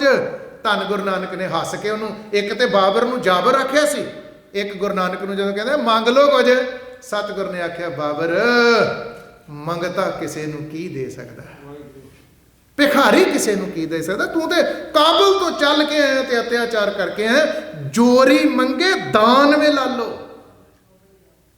ਦਾਨ ਲੈਣ ਦੇਣ ਮੰਗਣ ਵਾਲਾ ਕੌਣ ਹੈ? ਮੰਗਤਾ। ਉਥੇ ਅਰਥ ਵਾ ਪਾਪ ਕੀ ਜੰਜ ਲੈ ਕਾਬਲੋਂ ਤਾਂ ਆਇਆ, ਜੋਰੀ ਮੰਗੇ ਦਾਨ ਵੇ ਲਾ ਲੋ। ਹਿੰਦੁਸਤਾਨ ਦੀ, ਭਾਰਤ ਦੇਸ਼ ਦੀ ਹਕੂਮਤ ਦਾ ਤੂੰ ਦਾਨ ਮੰਗਦਾ ਆ। ਹੈ ਤੂੰ ਹੀ ਮੰਗਤਾ, ਪਰ ਤੂੰ ਜੋਰੀ ਮੰਗੇ, ਤੂੰ ਦਾਨ ਮੰਗਦਾ ਜੋਰਾ ਜਬਰੀ, ਤਲਵਾਰ ਦੇ ਜ਼ੋਰ ਨਾਲ। ਇੱਕ ਮੰਗਤਾ ਵੇਲੇ ਠੂਠਾ ਲੈ ਕੇ ਮੰਗਦਾ ਹੈ ਤੂੰ ਹੀ ਮੰਗਤਾ। ਮੰਗਤਾ ਕਿਸੇ ਨੂੰ ਕੀ ਦੇ ਸਕਦਾ? ਇਹ ਠੋਕਰਾਂ ਸੀ ਜਿਹੜੀਆਂ ਗੁਰੂ ਨਾਨਕ ਦੇਵ ਨੇ ਮਾਰੀਆਂ ਉਹਦੇ ਤੇ, ਜਿਸ ਕਰਕੇ ਗੁਰੂ ਨਾਨਕ ਸਾਹਿਬ ਦੇ ਚਰਨਾਂ ਤੇ ਸਿਰ ਰੱਖ ਕੇ ਬਹਿ ਗਿਆ। ਕਾਮ ਕ੍ਰੋਧ ਜੇ ਪਰਸੈ ਨਾਹਿਨ, ਤੇਹ ਘਟ ਬ੍ਰਹਮ ਨਿਵਾਸਾ। ਕਾਮ ਕ੍ਰੋਧ ਬੜੇ ਸੌਖੇ ਅਰਥ ਹੈ। ਕਾਮੀ ਤੇ ਕ੍ਰੋਧੀ ਬਿਰਤੀ ਪਰਸੈ, ਟੱਚ ਵੀ ਨਹੀਂ ਕਰਦੀ ਉਹਨਾਂ ਨੂੰ, ਸਪਰਸ਼ ਵੀ ਨਹੀਂ ਹੁੰਦਾ। ਕਾਮ ਦਾ ਮਤਲਬ ਬੁਰੀ ਨੀਅਤ ਨਾਲ ਪਰਾਇਆ ਤਨ ਤੱਕਣਾ, ਉੱਥੇ ਕਾਮੀ ਬਿਰਤੀ ਇਹ ਆ। ਦੇਖ ਪਰਾਈਆਂ ਚੰਗੀਆਂ ਮਾਵਾਂ ਭੈਣਾਂ ਧੀਆਂ ਜਾਣੇ, ਉਹ ਆ। ਨਿਜ ਨਾਰੀ ਸੰਗ ਨਿਓ ਤੁਮ ਨਿਤ ਵਡਈਓ, ਇਹ ਹੈ ਗੁਰਮਤਿ ਦਾ ਜਿਹੜਾ ਸਿਧਾਂਤ ਹੈ। ਸਾਹਿਬ ਜੀ ਕਹਿੰਦੇ ਕ੍ਰੋਧ ਗੁੱਸਾ ਪਰਸੈ ਨਾਹੇ, ਤੇ ਘਟ ਬ੍ਰਹਮ ਨਿਵਾਸਾ। ਉਹਨਾਂ ਦੇ ਹਿਰਦੇ 'ਚ ਪ੍ਰਮਾਤਮਾ ਦਾ ਨਿਵਾਸ ਹੋ ਗਿਆ, ਜਿਨ੍ਹਾਂ 'ਚ ਇਹ ਗੁਣ ਹੈ। ਤੇ ਜੀਵਨ ਕੀ ਬਣ ਗਿਆ ਉਹਨਾਂ ਦਾ? ਗੁਰ ਕਿਰਪਾ ਜੇ ਨਰ ਕਉ ਕੀਨੀ, ਤੇ ਇਹ ਜੁਗਤ ਪਛਾਨੀ। ਇਹ ਜੁਗਤ, ਜੁਗਤ ਦਾ ਮਤਲਬ ਤਰੀਕਾ, ਜੁਗਤ ਦਾ ਮਤਲਬ ਜੀਵਨ ਜੁਗਤ, ਜੁਗਤ ਦਾ ਮਤਲਬ ਢੰਗ। ਜਿਨ੍ਹਾਂ ਤੇ ਗੁਰੂ ਨੇ ਕਿਰਪਾ ਕੀਤੀ, ਬਖਸ਼ਿਸ਼ ਕੀਤੀ ਆ, ਤੇ ਇਹ ਜੁਗਤ ਪਛਾਨੀ। ਉਹਨਾਂ ਨੇ ਇਹ ਜਿਹੜੀ ਜੀਵਨ ਜੁਗਤ ਆ, ਉਹਨਾਂ ਨੇ ਜ਼ਿੰਦਗੀ ਜੀਣ ਦਾ ਇਹ ਜਿਹੜਾ ਢੰਗ ਆ, ਉਹਨਾਂ ਨੇ ਪਛਾਣ ਲਿਆ। ਮਤਲਬ ਕਾਮ ਕ੍ਰੋਧ ਆਸਾ ਮਨਸਾ ਇਤ ਆਦਿਕ ਦੁੱਖ ਮੈਂ ਦੁੱਖ ਨਹੀਂ ਮੰਨ, ਇਹ ਉਹਨਾਂ ਦੇ ਜੀਵਨ 'ਚ ਆਏ। ਤੇ ਜੀਵਨ ਉਹਨਾਂ ਦਾ ਨਾਨਕ ਲੀਨ ਭਇਓ ਗੋਬਿੰਦ ਸਿਓ, ਉਹ ਪਰਮਾਤਮਾ ਵਿੱਚ ਲੀਨ ਹੋ ਗਏ, ਅਭੇਦ ਹੋ ਗਏ। ਜਿਉ ਪਾਣੀ ਸੰਗ ਪਾਣੀ, ਜਿਵੇਂ ਕੋਈ ਛੋਟੀਆਂ ਨਦੀਆਂ, ਕੋਈ ਦਰਿਆ ਸਮੁੰਦਰ ਵਿੱਚ ਪੈ ਕੇ ਸਮੁੰਦਰ ਦਾ ਹੀ ਰੂਪ ਹੋ ਜਾਂਦੇ ਆ। ਕੋਈ ਦਰਿਆ ਆ, ਉਹਦੇ 'ਚ ਕੋਈ ਛੋਟੀਆਂ ਨਦੀਆਂ ਆਦਿਕ, ਕੋਈ ਝਰਨੇ ਚਸ਼ਮੇ ਜਾ ਕੇ ਦਰਿਆ ਦੇ ਵਿੱਚ ਪੈਂਦੇ ਆ ਤੇ ਉਹ ਦਰਿਆ ਦਾ ਰੂਪ ਧਾਰਨ ਕਰ ਜਾਂਦੇ, ਉਹਦੇ ਨਾਲੋਂ ਵੱਖਰੇ ਨਹੀਂ ਰਹਿੰਦੇ। ਇਸੇ ਤਰ੍ਹਾਂ ਜਿਹੜੇ ਰੱਬ ਦੇ ਪਿਆਰੇ, ਰੱਬ ਦੀ ਬੰਦਗੀ ਵਾਲੇ ਆ, ਉਹ ਪਰਮਾਤਮਾ ਦੇ ਚਰਨਾਂ ਵਿੱਚ ਲੀਨ ਅਭੇਦ ਹੋ ਜਾਂਦੇ ਆ। ਕਿਤੇ ਕੋਈ ਗੁਣ ਸਾਡੇ ਅੰਦਰ ਵੀ ਵਸੇ ਤੇ ਸਹੀ ਅਰਥਾਂ 'ਚ ਅਸੀਂ ਗੁਰੂ ਕੀ ਸਿੱਖੀ ਕਮਾ ਕੇ ਸ਼ਬਦ ਗੁਰੂ ਸ੍ਰੀ ਗੁਰੂ ਗ੍ਰੰਥ ਸਾਹਿਬ ਸੱਚੇ ਪਾਤਸ਼ਾਹ ਦੇ ਲੱਗ ਕੇ ਲੜ ਆ ਵੀ ਲੋਕ ਸਫਲਾ ਤੇ ਪਰਲੋਕ ਵੀ ਸੁਹੇਲਾ ਬਣਾ ਰਹੀ ਹੈ। ਬੇਅੰਤ ਭੁੱਲਾਂ ਦੀ ਖਿਮਾ ਸਮੇਂ ਦੀ ਸਮਾਪਤੀ ਹੈ। ਇੰਨੀਆਂ ਬੇਨਤੀਆਂ ਪ੍ਰਵਾਨ ਕਰਿਓ। ਜਿਵੇਂ ਕਲਗੀਧਰ ਪਾਤਸ਼ਾਹ ਜੀ ਦੀ ਬਾਤ ਚੱਲ ਰਹੀ ਸੀ, ਪੰਜ ਪਿਆਰਿਆਂ ਦੀ ਬਾਤ ਚੱਲ ਰਹੀ ਸੀ, ਆਉਣ ਵਾਲੇ ਦਿਨਾਂ ਦੇ ਵਿੱਚ ਸਾਧ ਸੰਗਤ ਗੁਰਦੁਆਰਾ ਸਾਹਿਬ ਦੀ ਮੈਨੇਜਮੈਂਟ ਵੱਲੋਂ ਆਪ ਸੰਗਤਾਂ ਦੇ ਸਹਿਯੋਗ ਨਾਲ ਇੱਕ ਪ੍ਰੋਗਰਾਮ ਉਲੀਕਿਆ ਗਿਆ ਹੈ ਕਿ ਆਉਣ ਵਾਲੇ ਸਮੇਂ ਦੇ ਵਿੱਚ ਖੰਡੇ ਬਾਟੇ ਦੀ ਪੌਲ ਜਿਹੜੀ ਹੈ, ਅੰਮ੍ਰਿਤ ਸੰਚਾਰ, ਅੰਮ੍ਰਿਤ ਦਾ ਬਾਟਾ ਤਿਆਰ ਕੀਤਾ ਜਾਏ। ਤੋਂ ਸਾਰੀਆਂ ਸੰਗਤਾਂ ਨੂੰ ਪਿਆਰ ਸਹਿਤ, ਨਿਮਰਤਾ ਸਹਿਤ ਬੇਨਤੀ ਹੈ, ਜਿਹੜੇ ਪ੍ਰਾਣੀ ਗੁਰੂ ਪਿਆਰ ਵਾਲਿਓ ਅਜੇ ਗੁਰੂ ਵਾਲੇ ਨਹੀਂ ਬਣੇ, ਖੰਡੇ ਬਾਟੇ ਦੀ ਪੌਲ ਛਕ ਕੇ ਕਲਗੀਧਰ ਪਾਤਸ਼ਾਹ ਦੇ ਪੁੱਤ ਧੀਆਂ ਨਹੀਂ ਬਣੇ, ਆਪੋ ਆਪਣੇ ਨਾਮ ਗੁਰਦੁਆਰਾ ਸਾਹਿਬ ਵਿਖੇ ਲਿਖਾਉਣ ਦੀ ਕਿਰਪਾਲਤਾ ਕਰੋ ਔਰ ਆਪਣੇ ਭੈਣ ਭਰਾ ਸੱਜਣ ਮਿੱਤਰ ਇਧਰ ਉਧਰ ਵਸਣ ਵਾਲੇ ਉਹਨਾਂ ਤੱਕ ਵੀ ਇਹ ਸੂਚਨਾ ਪਹੁੰਚਾਓ ਕਿ ਖੰਡੇ ਬਾਟੇ ਦੀ ਪੌਲ ਛਕ ਕੇ ਕਲਗੀਧਰ ਦੇ ਪੁੱਤਰ ਧੀਓ ਅੰਮ੍ਰਿਤ ਧਾਰੀ ਹੋ ਕੇ ਜੀਓ। ਦਸ਼ਮੇਸ਼ ਦੇ ਪੁੱਤ ਧੀਆਂ, ਮਾਤਾ ਸਾਹਿਬ ਕੌਰ ਦੇ ਪੁੱਤ ਧੀਆਂ, ਬਾਬਾ ਅਜੀਤ ਸਿੰਘ, ਬਾਬਾ ਜੁਝਾਰ ਸਿੰਘ ਦੇ ਭਰਾ, ਬਾਬਾ ਜੋਰਾਵਰ ਸਿੰਘ, ਬਾਬਾ ਫਤਿਹ ਸਿੰਘ ਦੀਆਂ ਭੈਣਾਂ ਬਣਨ ਦੀ ਕੋਸ਼ਿਸ਼ ਕਰੀਏ ਔਰ ਖੰਡੇ ਬਾਟੇ ਦੀ ਪੌਲ ਛਕ ਕੇ ਸਾਹਿਬ ਸੱਚੇ ਪਾਤਸ਼ਾਹ ਦੀਆਂ ਰਹਿਮਤਾਂ ਨਾਲ ਝੋਲੀਆਂ ਭਰੀਏ। ਇਹ ਪ੍ਰੋਗਰਾਮ ਆਉਣ ਵਾਲੇ ਸਮੇਂ 'ਚ ਉਲੀਕਿਆ ਗਿਆ ਹੈ। ਕੁਛ ਨਾਮ ਜਦੋਂ ਸਾਡੇ ਪਾਸ ਆ ਜਾਂਦੇ ਆ, ਉਸ ਵੇਲੇ ਫਿਰ ਇੱਕ ਦਿਨ ਨਿਯਤ ਕਰਕੇ ਖੰਡੇ ਬਾਟੇ ਦੀ ਪੌਲ ਤਿਆਰ ਕੀਤੀ ਜਾਊਗੀ। ਗੁਰੂ ਪਿਆਰਿਆਂ ਵੱਲੋਂ ਸਾਰੀਆਂ ਸੰਗਤਾਂ ਨੂੰ ਬੇਨਤੀ ਹੈ, ਵੱਧ ਤੋਂ ਵੱਧ ਸਹਿਯੋਗ ਬਖਸ਼ੋ।